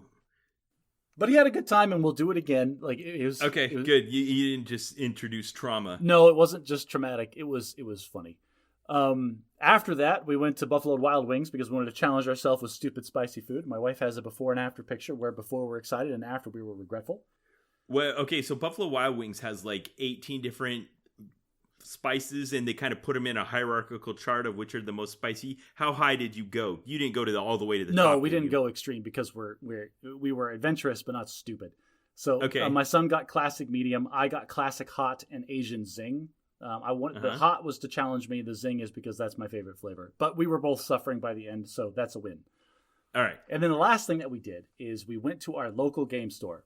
Nerds listening to my voice always go to your local game store, and I had forgotten this because I had a great experience there. And I went in, and I'd never been to this store before, and there was 4 people. Like, it's a tiny little store, and there's 4 people that are on staff working the thing, and every one of them knew about every game that was in their store. Awesome. Oh, that's perfect. And so we're looking around at stuff because, my son's 10, and so he's just intrigued by the fancy artwork and the different models and stuff. And this store had mostly board games, but they also dabbled in a handful of like miniatures games. Like they really focused on some of them. Yeah. And 2 of the games they had was Star Wars Legions and Star Wars X-Wing. And my son was looking at the models over in the Star Wars section. And then I was like, oh yeah, this looks really cool. And the guy that was standing next to the side is like, oh yeah, these are actually 2 different games across 2 different spectrums. One of them is like a dogfighting simulator when the model, it's a lot less of the hobby side because the models are pre-built and assembled, but there's still customization. They explain that a little bit. And the other one is more of a miniatures game where you have to buy the squads and assemble and paint them and then like do a lot more tactical decision making and stuff like that. Okay. So that little blurb he gave you was enough information for you to go into your head and do the calculation of like, all right, I'm interested in this. Which way do I want to go? So what was your calculus? Yeah, exactly. And this guy did exactly what I wanted him to do, and he boiled it down to like, these are the core gameplay elements. This is how much of a time and money investment that you're going to make into them. And so my son was interested. I was like, oh, look, you can get like a whole squad. I'm like, buddy, you've got to assemble those. You've got to paint them. You have to know which squads are good, which ones are bad. This is, you're buying into a lifestyle. Like, I have done this. I've been down this rabbit hole. There is only like empty wallets and like regret at the bottom of this. So this one is probably not for us, but this one over here, you just buy the spaceships and then you shoot at each other with the spaceships. And like I was like, do they have a starter pack? And he goes, of course we do. It's right here. Bam. It was within arm reach of the guy. It's like he knew he had me. You know what I mean? Yeah. Like Okay. I was a fish and I was like looking at his lure and he just knew. So he's standing right next to the starter pack for me. But he didn't know how close you were to going the other direction. What was that? Maybe he had you pinned for a casual, but he didn't know how deep you could go if you wanted to. All I know is that when I asked him, is there a starter edition? He was within arm's reach. He didn't have to move. He reached up on the shelf without looking. Yep, it's right here. And handed it to me. Okay. And then, so you brought it home. And so I took it in my hands. I go, here you go, kid. And I slammed it into my kid's center mass. And he grabbed it. He's like, awesome. And it comes with 2 TIE fighters and an X-Wing. And then like all the rules and the templates and all the other stuff that you need. That's it? 2 TIE fighters and an X-Wing? You can play with that much stuff? Yeah. And I'll tell you what, man, like we got it home and we took it out of the box. And this game, like this is the perfect game. And that's why I'm so appreciative of my local game store, because it was easy to get started. There was literally 1 page of rules that we needed to read to get started and have a little game and a little dogfight, which is what we did. Is it a 2-player game? It's a multiplayer game. However many ships that you want, you can just go nuts. I see. My son played as the 2. So it scales easily. It scales easily. My son played as the 2 TIE fighters, and I played as Luke Skywalker in an X-Wing. So I had 1 ship, he had 2. And Ben, I'll tell you what, he smoked me. Like, just absolutely destroyed me. And it was in a way that I do not give him enough credit. I didn't. Like, my first move, you have to plan your moves in advance, and then everybody moves at the same time. And we started at opposite sides of the table, and I just went straight for him. And then he had one of his pilots go straight at me, and the other one immediately peel off to the right to try to flank me. He flanked you? Yes. Oh, man. The entire game, I spent chasing one TIE fighter while the other one was just on my tail, and it kept switching back and forth. Like, he just destroyed me with the action economy. But awesome. But here's what I want to say. Like, the game is perfect because we got to play within 20 minutes of opening the box because I had 1 page of rules for the quick start guide. Huh? Then the quick start guide said, once you feel comfortable, incorporate these next 2 pages of rules that give it a little more complexity. But then it also came with a 30-page rule book for all of the now you can pick the specific pilot for your starship. You can have a specific set of upgrades. You can have a specific astromech that's deployed. Okay, that's brilliant. Yes, and so it just keeps getting deeper and deeper as much time as you want to put into it. We can stay right where we're at and just have like top level, really easy, quick dogfights, or we can go deeper down the rabbit hole and really get into it's like, oh, well, this time I'm going to have Wedge as my pilot and R8 as my astromech, and I'm really going to kick your butt. So if you did that, would you you wanted to have more than 2 players, they would have to buy additional game pieces and bring them along. Right, and they sell them in either little squadrons or like little packs where you go to the store and you can see it's in clear plastic. Here is the spaceship you're buying. They had Slave 1. Pre-painted and assembled, ready to go with all the rules and all the cards and everything you needed in a little box. Okay, speaking of this, and I'm assuming you know this, but just in case you don't, did you know that the actor who plays Wedge is actually related to a current still acting Star Wars star? I did not know that. He is Ewan McGregor's uncle. Get out of town, really? No, totally true. I found this great article, link in the show notes, of Ewan McGregor talking about going to Star Wars as a child and watching his uncle play Wedge in the original Star Wars. And he was in all 3 of the original trilogy. You see, now I want to believe that Ewan McGregor got to be Obi-Wan based on acting merit, but no, it was just what he just knew a guy got on set one day. He was Star Wars royalty. Well, he says his uncle's the only one he trusts and calls for acting advice now as he's in the Star Wars films. So solid, good tangent. All right, I play. Are you so? What do you say? Star Wars X-Wing recommend? Oh yeah, definitely recommend. It's definitely a win. I hope I have enough time in the coming weeks to read a little bit more of the advanced rules and get a little more into it. All right, cool. I would definitely be up for a game of that. So I got together with my sister and brother-in-law who always carry around like one of these like mini fridge size boxes full of carefully curated. Oh yes, your board game. What's the wine aficionado? Yeah. Yes. Sommier. Is that what it is? Like yes. The wine guy. Yes. Yep.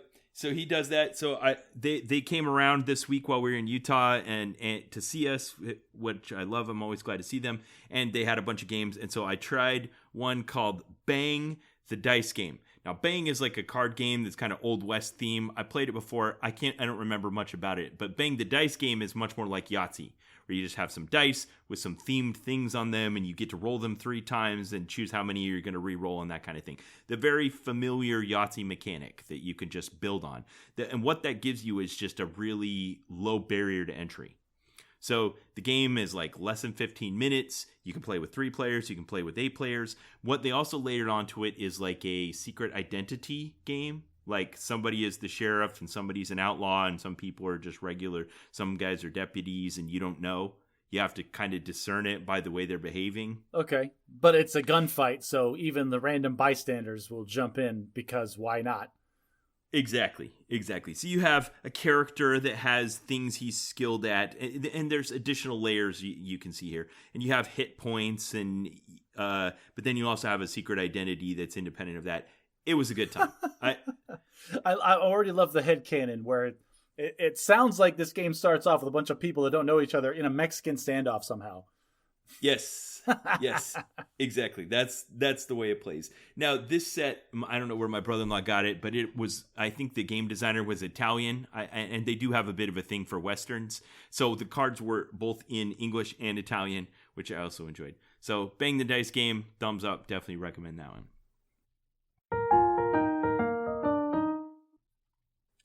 All right, Josh.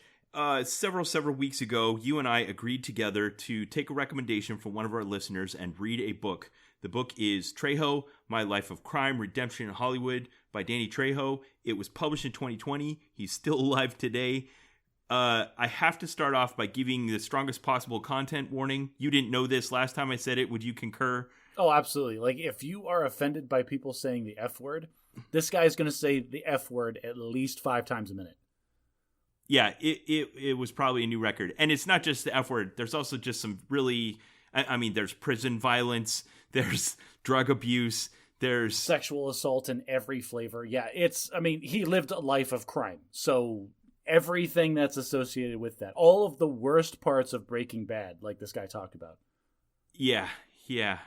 So he opens up the book by giving a vignette from when he was like 5 years old, where his uncle had gone out and had gotten beat up in a barn, kind of stumbled back in the house and gathered together all of his father and his other uncles, and they'd gone back out and beat the tar out of these guys and come back into the house.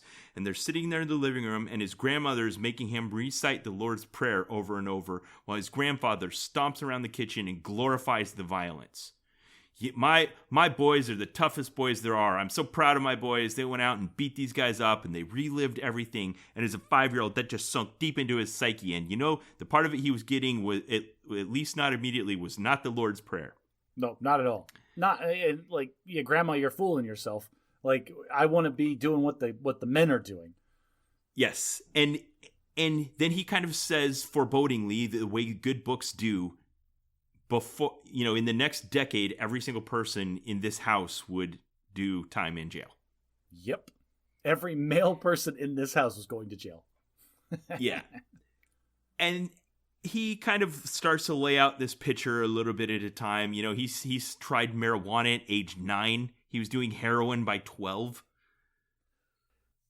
I don't know what structure you want to take for alcohol was always in there no matter what. Okay, all right. We're diving right into the beginning, but like, how do we want to structure this review? Because usually when we do fiction, we have clearly defined roles. This is nonfiction. This is well, there's no plot here, right? This is uncharted territory for the Bad at Magic podcast. I have a lot to say about the book, but not a lot to say about its content. I have a lot to say about how it was delivered and how it was put together and the choices that they made in telling the story. Wow, this is such a role reversal because I want to talk about the content and the plot, and you want to talk about the meta stuff. Perfect. Like we've just switched sides. Let's do it. Okay. Well, I want to present it as if it were a plot. Okay. So what we have here is a person growing up in an impossible circumstance, and I'm trying to lay out that impossible circumstance. Well, and Danny Trejo was born and grew up in some terrible neighborhood in L.A. Yeah. With Yes. in the classic, like, I don't want to stereotype, but a classic what you would think of as like a 50s or 60s like Mexican family, where there's multiple generations living under a roof, very family oriented, very like loyalty based, not what you know, it's who you know kind of environment. Yeah, not particularly gang associated, I would say, for him. Not at in that his life. time. Later maybe, but not at that time. But yes, definitely all of that. He I don't think he would reject any of what you just said. He was very clear about the limitations and the groups that he was associated with. I made a list of all of the groups that he had. He said Mexican, Southern California, Chicanos, men, ex-convicts, recovering addicts, gang members, family, Crips, Bloods, Norteños, Sudaños, and I guess the opposite of men, the word he used was generally broads. These are all of the groups that he kind of dealt with and associated with. Very classic machismo culture. Very machismo. And I think if there were a theme to this book, that's one of them. This machismo idea. Yeah. So he grew up in this situation where he had this uncle that cousin or uncle, I can't remember. Well, it's hard to remember because there was 4 people in his life with the same name. But it was originally like his hero was his uncle, which was only a few years older than him. Yeah, and over the course of the book, he basically shows how this older generation of men were basically grooming the young ones to help participate in crime, to partake of drugs. Like, his hero, his Uncle Gilbert, like, gave him his first shot of heroin. His hero, his Uncle Gilbert, took him on his first drug deal. His hero, his Uncle Gilbert, taught him everything that he would know to not only survive in prison, but thrive in prison. So he described in great detail his first robbery, about how he'd watched movies where people threatened people with guns, and he also talked about how this related to his genesis as an actor, and how robbing and acting are very similar. Man, you are skipping around all over the place, just like this book. I don't. Well, I'm setting up his childhood for how he ended up in prison, because the majority of this book was what happened after prison. Right. Well, how he ended up in prison was clear. Like, he grew up in this hardcore machismo culture, and he started doing drugs at an insanely young age, where that became the only focus of his life. Women were secondary. It was the primary thing was your image, and I don't know, getting money to party, like whatever. Like, he talked about a 3-week bender he went on with some guy named Dennis, where they would rob to get money to have drugs, and then when they ran out of drugs, they would go rob someplace to get more money to get more drugs, and then they crashed. This was like the most insane thing I was listening to. At one point, it was crazy. They were insanely drugged out of their minds, wrapped the car around a palm tree somewhere in downtown LA at 3 a.m, and were freaking out because all the guns were in the trunk. And so they open the trunk and get all the guns out and start running away from this vehicle accident. Like, what do we do? Oh, let's sell all the guns to this guy I know so we can buy more drugs. Like, what is happening in this person's life? Yeah. So he describes this situation when he was 12, I think, where he'd gone into a room and there was his Uncle Gilbert and a bunch of guys, and they were in there smoking weed or whatever, and they were laughing at him, and they basically said, "All right, it's time for your first robbery." So he got a toy gun, I think, and he was high on drugs, and they went in and robbed a liquor store, and they got $8. No, you're mixing up two of the things. So when he was with Gilbert, they were making fun of him because he was such a little kid, and they had him take a gun and put it in the mirror and like practice his intimidating voice and like how to pretend to be hardcore and mean and like, I'm going to kill you kind of thing. And then later he went with his best friend, like, we need to commit a crime. And so they stole their grandfather's car at like 13 or 14 and like went to some little Asian supermarket and robbed it for $8. Yeah. And they're proud of themselves. They were happy, like, we did it. Yeah, they had this incredible adrenaline rush, and then he was just chasing that dragon for the rest of his adolescent life.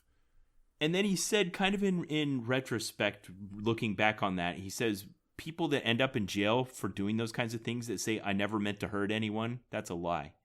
He's like, it was violent, what we were doing. And that was towards the end of the book where he got very introspective about his early juvenile like crime sprees that he went on. And he was explaining how at the time, in the moment, it was all about him, and he was focused on what he was feeling and how he was exerting power over other people. And then later, in retrospect, after he had gained some experience and some wisdom, he was thinking about, man, what did I put that grocer through? This elderly Asian lady that was just trying to run a supermarket in a high crime area, and then get a couple of gangbangers come in robbing her. How scared was she?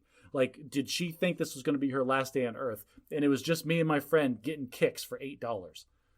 And I think his ability to do that shows that he really had achieved the kind of reform we hope that our prison system will do, where people not only stop doing those kinds of things, but understand why it's wrong. Which is funny. Like, as a meta comment, like, he's talking about his whole existence in the California prison system. And, like, he never condemned it outright, but all of his descriptions of his time in prison is a ridiculous condemnation of our current incarceration. Like, oh, we're just going to lock you away and that'll somehow make you a better person.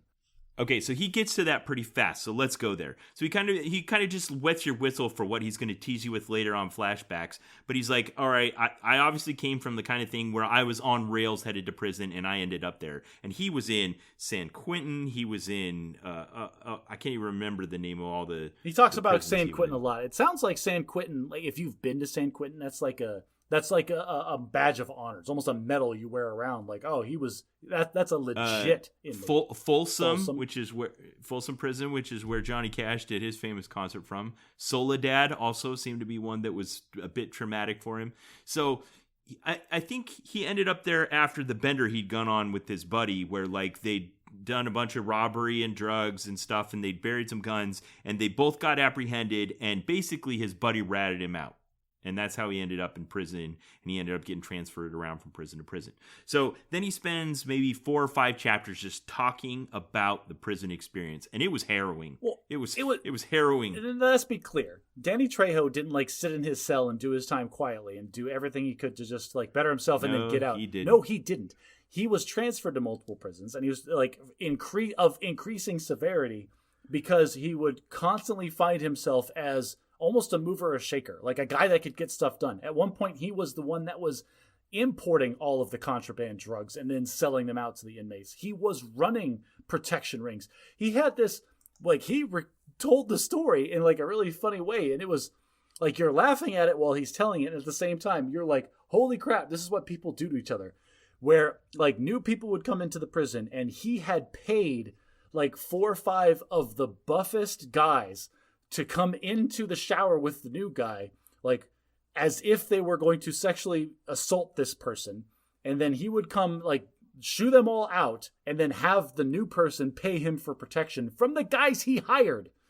Yeah, it was acting. Yeah, that's horrifying. It was also a way of avoiding the actual violence, which seemed to be ever present. There was one thing he said about that really kind of set deep on me, and that was like, you had to be in the present every moment or your life was in jeopardy. You couldn't be thinking about the past, you couldn't be thinking about the future. You had to be present right here, right now, or you were going to die. That was his running theme for prison. It was the most right now place that he had ever been. There was a great section of the book where he was talking about the best magazines to use as body armor against improvised stabbing. Like, yeah, it's just like Life magazine wasn't as good as National Geographic. National Geographic was taller, so it would protect more of your torso when you stuck it into your pants. Like, and it was thicker. And it just insane the kinds of things you'd have to think about. So yeah, he talked about all the things he talked about. What things made the best shivs, where you kept them. Oh, jeez.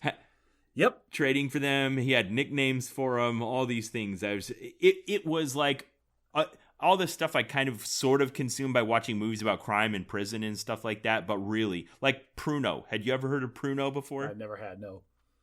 Pruno was prison wine that they made in garbage bags and strained through their socks. Yeah, made out of prunes and whatever other fruit they can get their hands on. Like, just harrowing. And so this again, this goes back to my meta comment where, is this really like how we want to deal with people that like aren't following the rules? I think you're right. I think he was basically trying to make the case for like, look, we take these people and what they did was terrible, but what they're going through now is worse. And is this accomplishing what we want to accomplish as a society?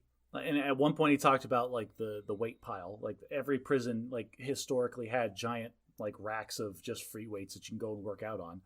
And I know for a fact that in my state, at least Arizona, we've gotten rid of all of those in all of the prisons because, and like he even mentioned, cops were complaining that they would put criminals into jail for violent offenses or whatever, and they'd go to jail for 2 or 3 years, and they'd come out bigger, faster, and stronger, no new social skills. They go right back into the same life of crime, but now they're just physically more capable. Leveled up. Yeah. They're harder to take down for our police officers.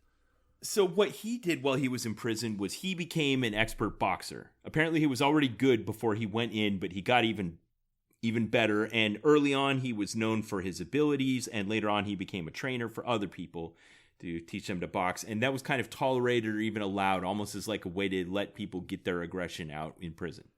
I mean, yeah. You just violence begets more violence, and people want to see violence, and like it's the most exciting thing. And if you're in a building full of violent people, you have to let them vent that in some way, or it's going to explode. So you're kind of oversimplifying it though, because there were a few things I learned about this that I hadn't. Like, yeah, you kind of get this idea that prison's a violent place, but he basically really painted this detailed picture of how the violence isn't general; it's specific.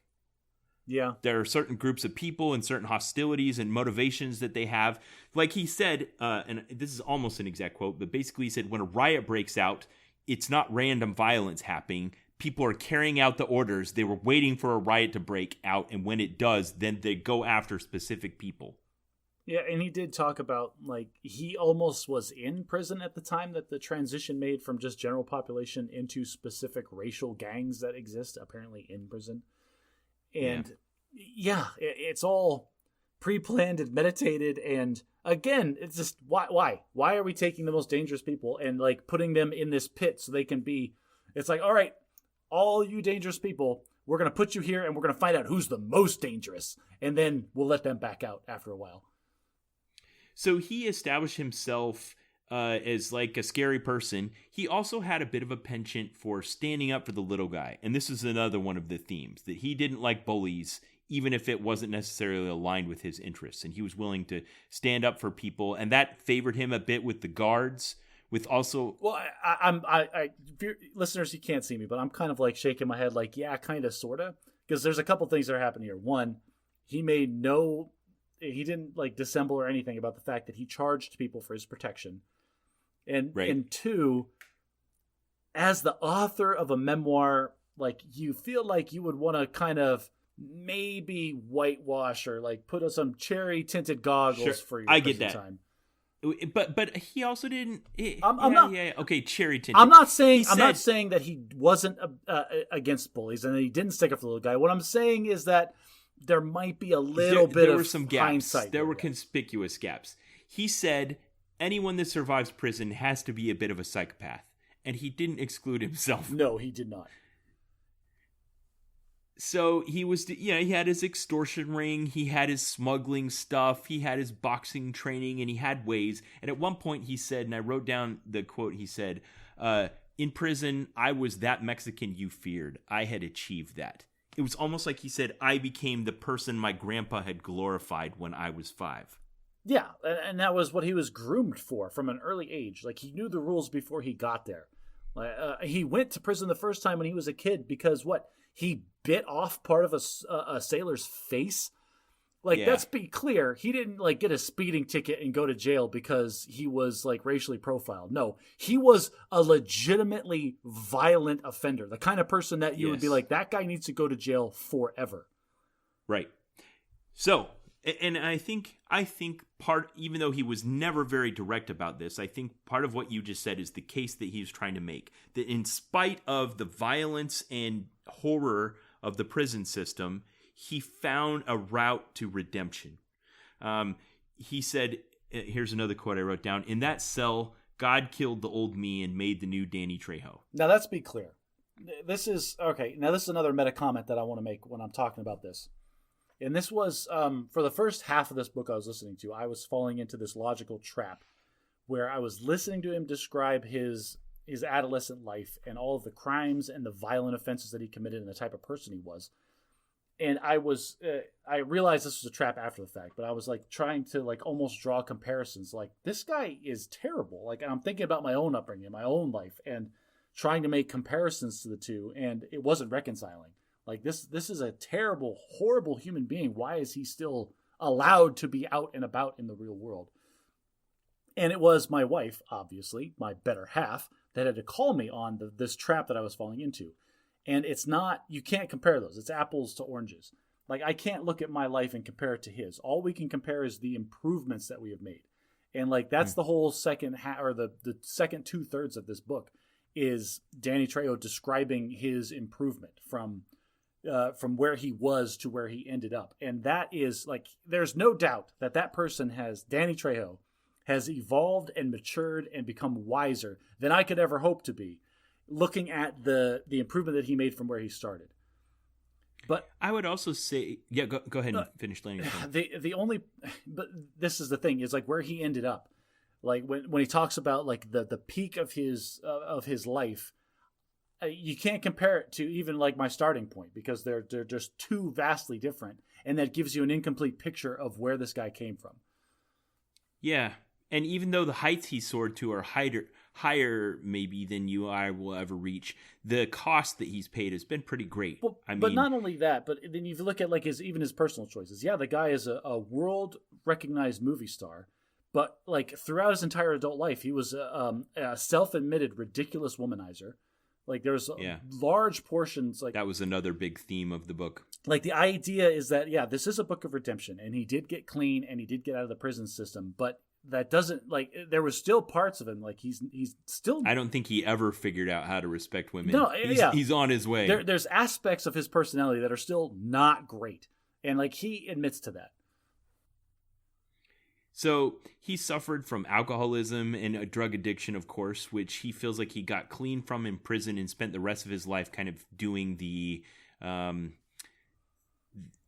Alcoholics Anonymous, Narcotics Anonymous, like, I am a recovering addict. That was his whole second life. Like if his first life was a life of crime and gang violence or prison life or whatever, his second life was this. Like when he finally decided to dedicate himself to get clean, he became a counselor. He became like, and that was his whole thing. Like he would work with doctors and other people, and they were setting up drug rehabilitation centers, and he worked. That was his full-time gig, is helping people recover from the cycle of addiction. And I was surprised how much demand there was for someone like him. They needed someone who would help people get clean, but also could meet them where they were. Well, also had street cred. Like if you have some, street. They were talking about these hardcore gangbangers that would like make the first initial tentative steps to trying to get clean, but then they're meeting up with all of these like medical professionals and counselors, and immediately turn them off and like, this isn't for me. And then they had a guy like Danny Trejo who served time in all of these, like I said, badge of honor style prisons, that could meet them and talk to them with the vocabulary that they're used to, and like give them real world, no kidding, I know exactly what you're going through, and this is better. Yeah.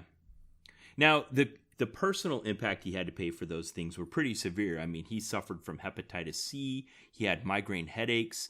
He had liver cancer. He ended up going through chemo. He had a stroke. It was not, he says, there's no problem in life that drugs and alcohol don't make worse. Yeah, he definitely took a hard toll on his body in his younger years that he paid for later on.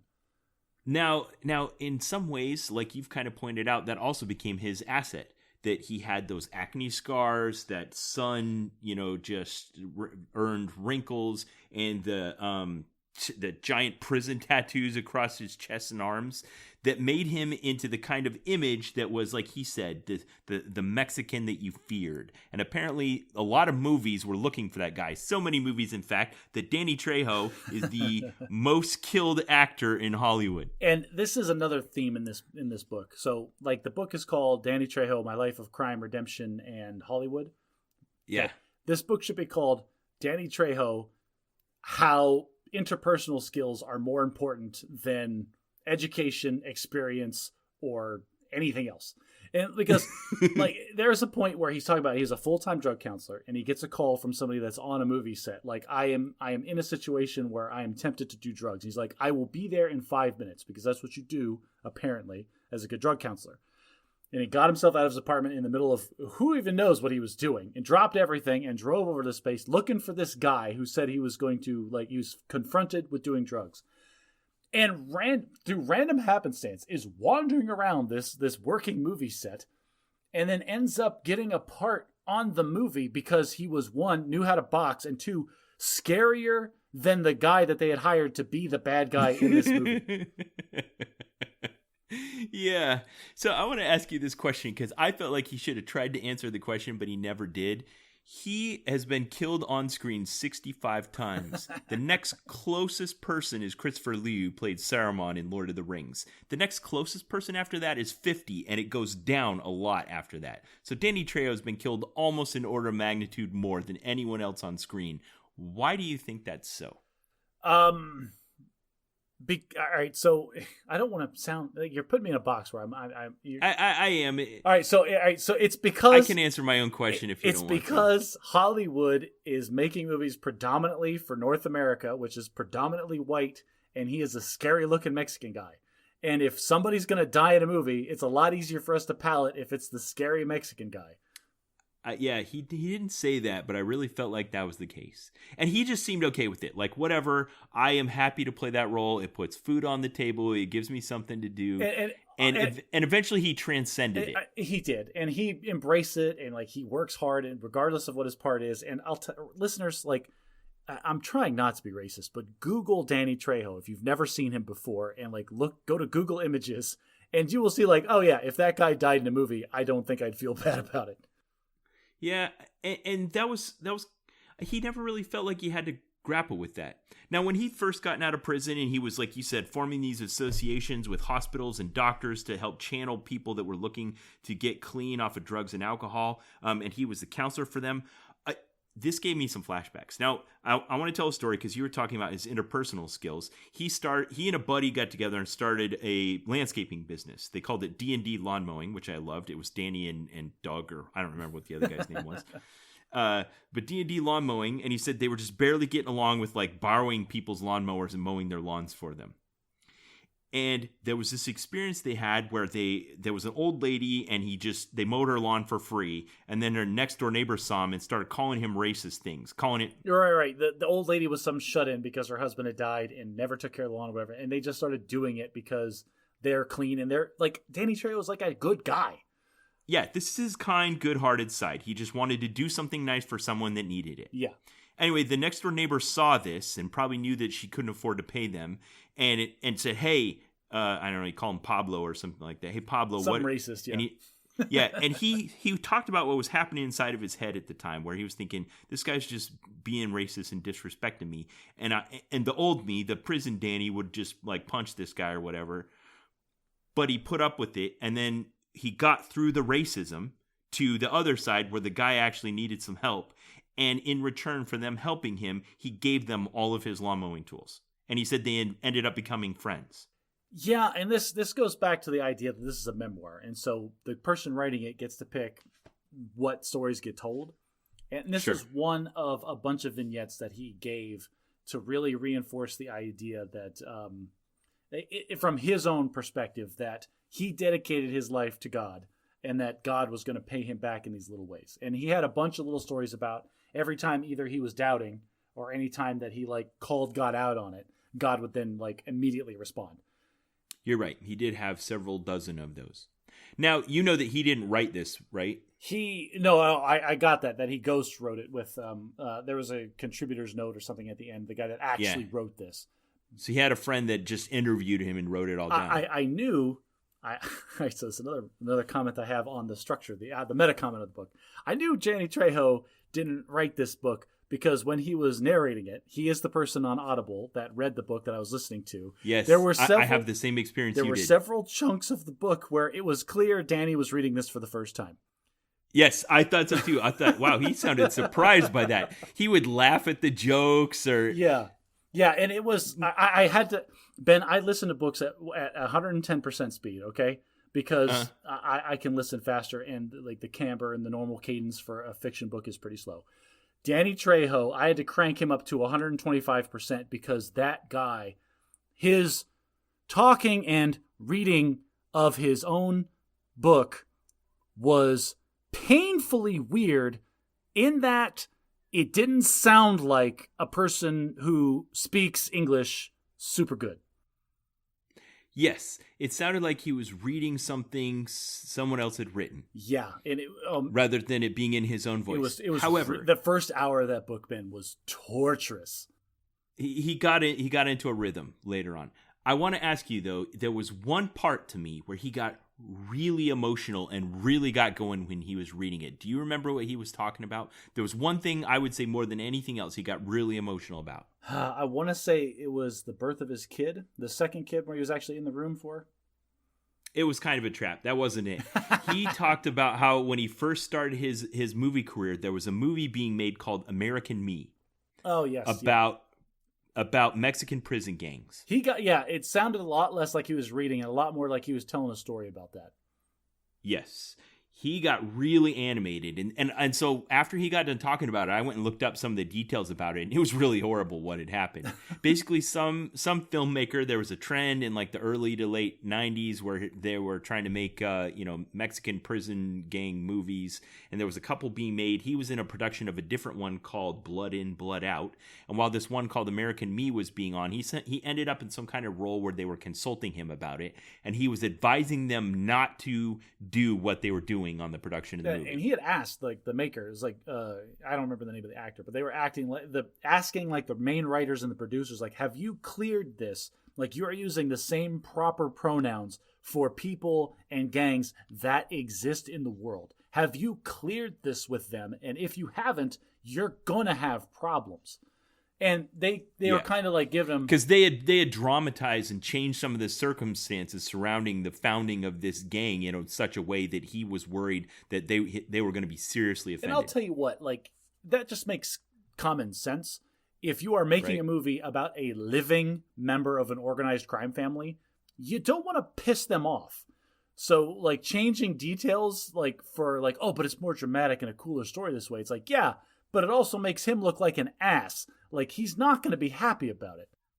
Not just that, but then they basically painted a target on their back, the film production company, maybe not necessarily the actors, because he said the gangs didn't blame the actors, but the film production company now made themselves, hey, if you want to join our gang, your initiation is to go assassinate a member of this movie production like company. There was multiple people that died because they had worked on the movie. There was people that, like, gang members that had consulted on the movie were assassinated, like, in targeted hits. Like, it was, people died because they didn't do what they said they did and talk to the people that they were making a movie about.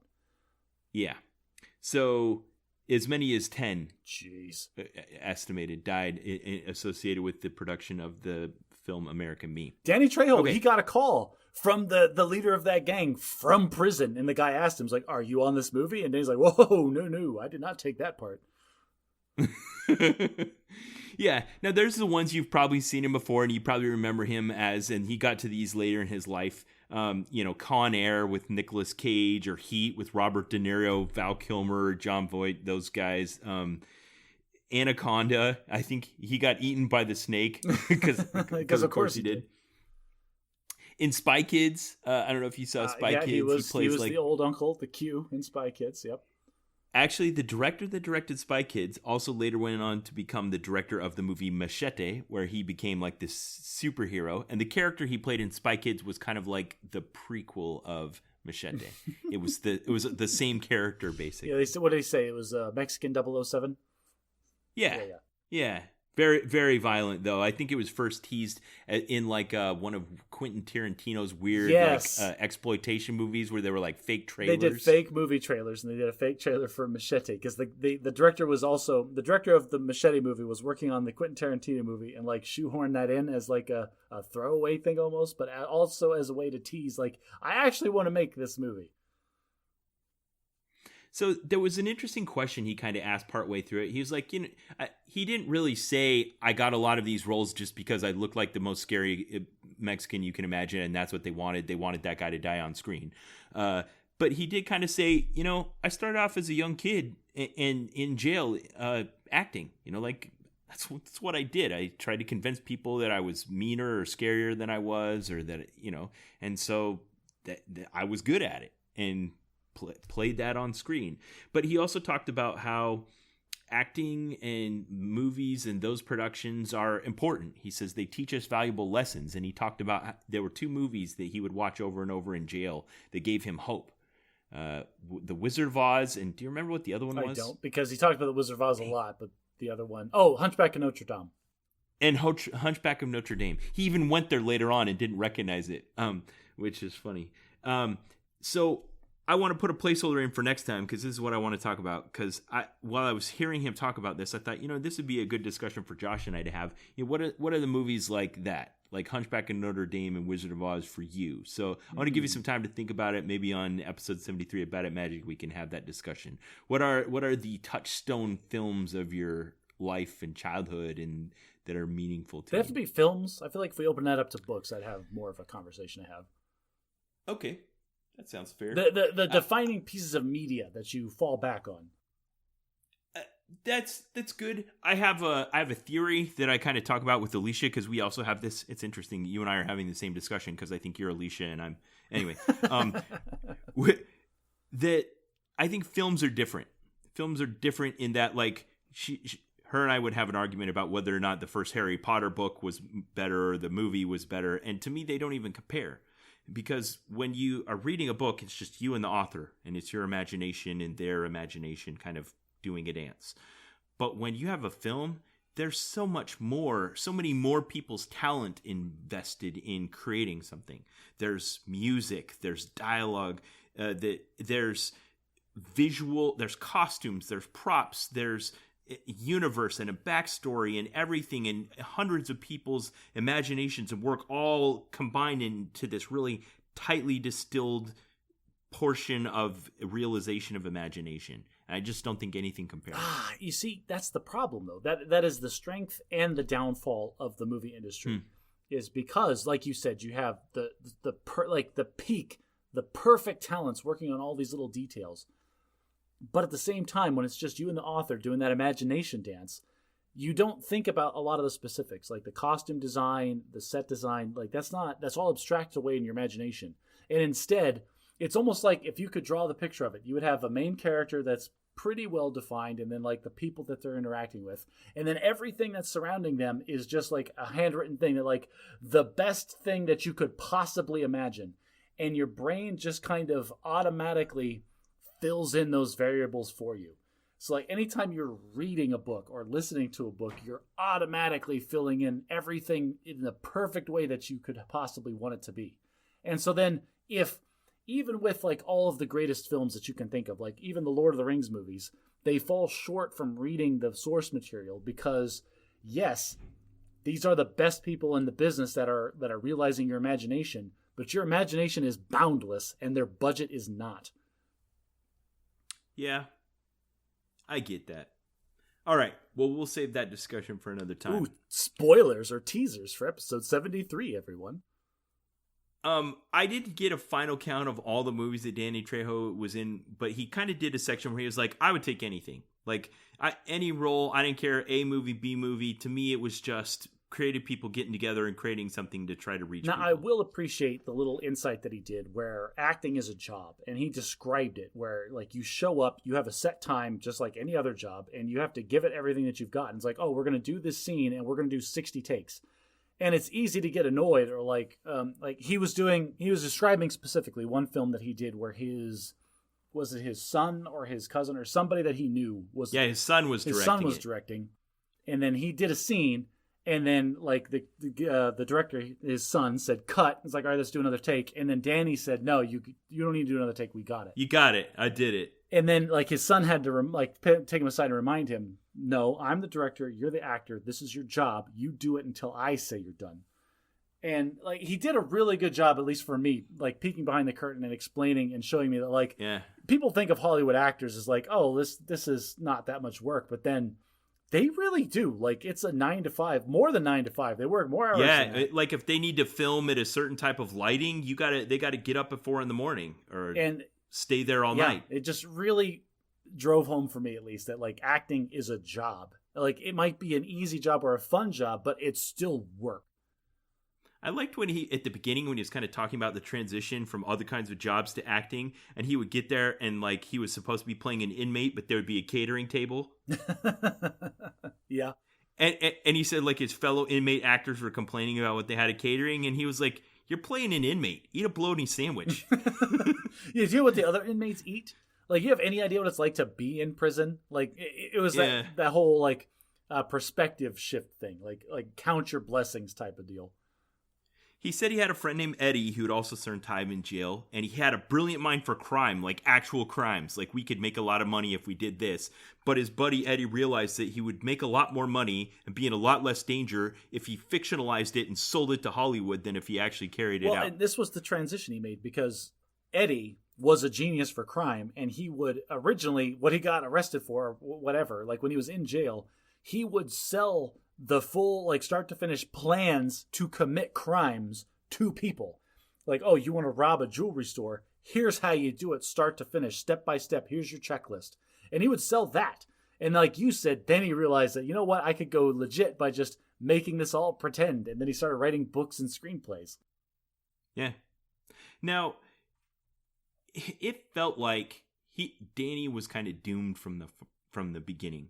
But over the course of his life, he developed his morals that kind of saved him. Part of him was, like you said, these experiences he felt like where God was intervening in his life and trying to help him and redeem him. You know, he talked about how as a child they had this elaborate family Bible that cost $22 that they paid for over the course of 5 years in installments. Well, meanwhile, everyone has heroin and marijuana. But he had these morals that he lived by, and they were different from yours and mine, but very real to him. You know, there was the no snitching moral that you're very familiar with surrounding prison. There was the idea almost like that men own women, but women don't own men. Yes, that was part of his womanizing and his all of his failed marriages. I lost track of how many there were. Because for any time that he said he was living with a woman, like, he would still feel like he was being trapped or controlled by them, and so he would leave. So he typically had 2 or 3 women on the side the whole time he was married. And he would leave and go out, and then like if his wife asked him, "Where are you going?" like he would get offended. Like, he's like, "You don't get to know that. You don't control me. I'll do whatever I want." But if she did the same, that would be utterly unacceptable. Yes, because he expected her to be home doing the things that he expected women to do. There was just this ever-present extreme violence, but then at the same time, he was always interested in helping people. He said, everything good that has ever happened to me in my life has come as a direct result of helping someone else and not expecting anything in return. I'll tell you, there was the note at the end of the book where the collaborator, the guy that actually wrote it, was telling some vignettes about Danny. And the guy met Danny on a film shoot over like in the Northeast somewhere.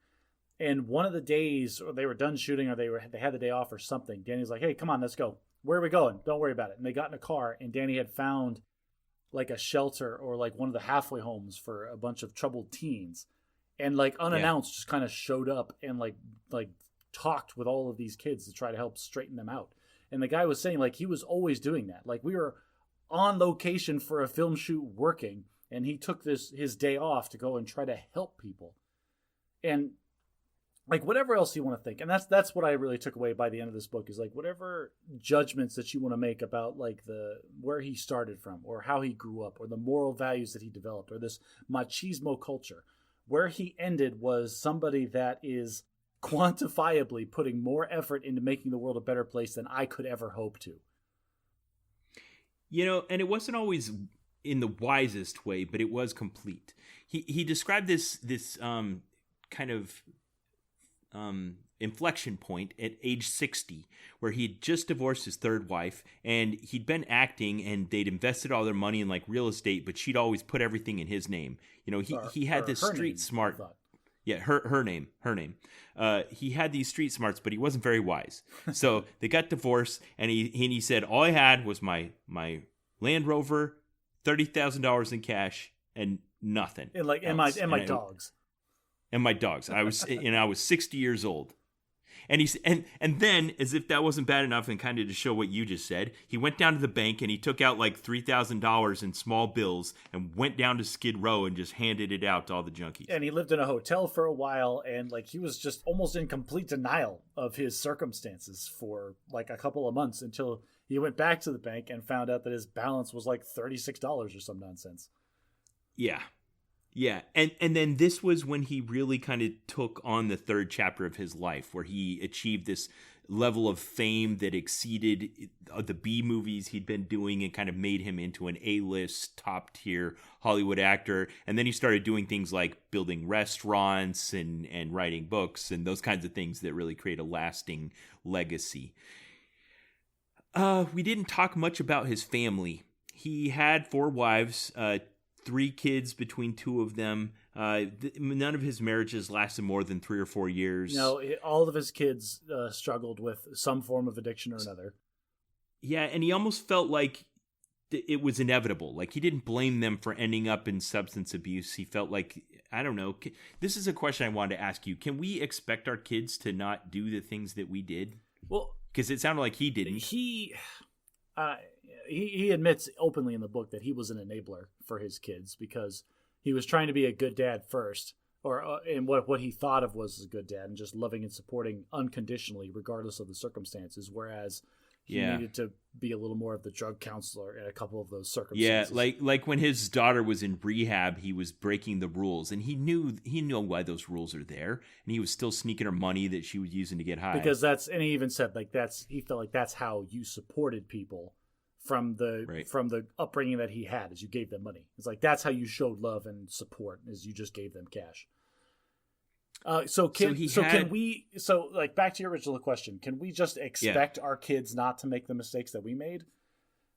That's kind of what he was asking. He felt like he wasn't entitled to say that. So for me personally, I hope that, and I strive, and that's the only word that exists, is I strive to try to take what little wisdom it is that I've been able to distill from the terrible and the great experiences that I've had in this life. And I try to pass it on to my children, but I also at the same time remember being in that position. And it's such this weird circular like catch-22 thing, because your parents tell you this stuff and you hear them but at the same time you're thinking like, well, they don't know. They've never been in my circumstance. They don't know what I'm going through. And it's not until you're on the other side of it you realize, holy crap, yeah, no, they were. They did know, and they were in the same circumstance. And like, I should have just listened to their wisdom instead of having to earn it on my own. So while on the one hand, I'm trying to impart certain lessons to my children, on the other hand, I know that there's going to be some that they're just going to have. There's just a finite amount of suffering that they are going to have to experience before they accept this wisdom that I'm trying to give them. Yeah. So speaking of that, there was a big theme of his relationship with his father and his stepmother. You know, when he was still an infant, his birth mother did something that offended his father. And I don't know how you can get away with this in the United States of America, even after he described it. But he basically just chased her off, married another woman, and had her raise his child. Yes. And I'm sure that there are any number of vehicles in our current system that allow that to happen. Anyway, so she raised him, but he thought of her the way he was raised to think of women, as just a possession. He never really internalized her struggles, the violence she was subjected to, the danger, what happened to all of the men in her life. And he had this really toxic relationship with his father where he wanted his approval but wasn't getting it, and probably contributed to a lot of the bad decisions that he made in his life. And his father died before they could reconcile. Yeah, and like he attributed at one point that whole toxic relationship with his father, in that his father at one point just flicked a switch and turned it off. Like, I was a gangbanger, I was ultra violent, he was probably still ultra machismo, but his father reformed his life and became the hardworking, supportive type. And then couldn't understand how Danny couldn't do the same thing. Well, I did it. Why can't you? But they never had that conversation because, again, they were so steeped in that machismo culture that you don't talk to other people about your problems. You just expect them to handle it. Yep, and he used those words. I wrote a direct quote from that section. He said, "You can say you're different than the men you were raised by, but their influence stays with you." And he meant his uncle and his father and maybe even some of the people in prison. And they were angry. They were machismo, and he used the word chicanismo, unfaithful to women, violent towards other men, angry, just really, really angry. At one point, his stepmother cheated on his father with his uncle, and he basically ratted his stepmother out to his father to great consequence. That lasted until almost before she died. He finally, thanks to his daughter, I think, was finally able to sympathize with women as real people too, with real feelings, and see things from his stepmom's perspective. Yeah, and there's a generational thing there that he didn't attribute, but the fact that, like, if you look at like his stepmother being a stepmother in like the 50s and the 60s versus his daughter being a young woman growing up in the 90s and the 2000s, like the outlook and the cultural acceptance of women's independence was night and day different between those two time periods. Yeah. Well, there's other than talking about, what happened with his kids, I'm kind of getting to the end of it. Other than, I don't feel like I came away from it with a coherent understanding of his beliefs. He kind of talked about how he believed in God and it helped him out of it, but I don't know what his belief was. So I'll tell you right now, like this is a nonfiction book. Obviously, this is a memoir of his life, and it's kind of him describing his journey and the nuggets of wisdom that he had hard earned throughout it. And whether or not they apply to you, it doesn't really matter. Like, he's just telling his story, and so you almost have to take this whole thing as kind of a parable.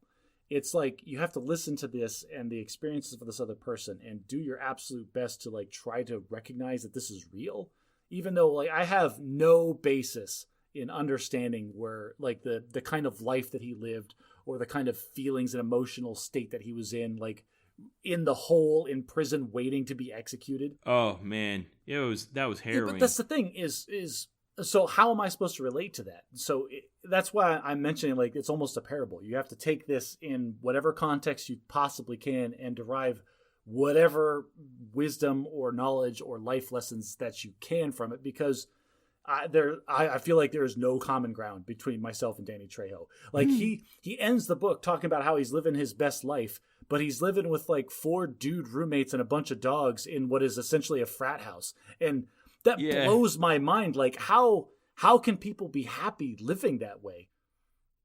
So he reminded me of something that I experienced as a full-time missionary and a couple other times in my life where you're helping someone who's addicted. And if you're going to help people like that, you have to be close to them. But there's so much chaos in their lives. Oh, the chaos.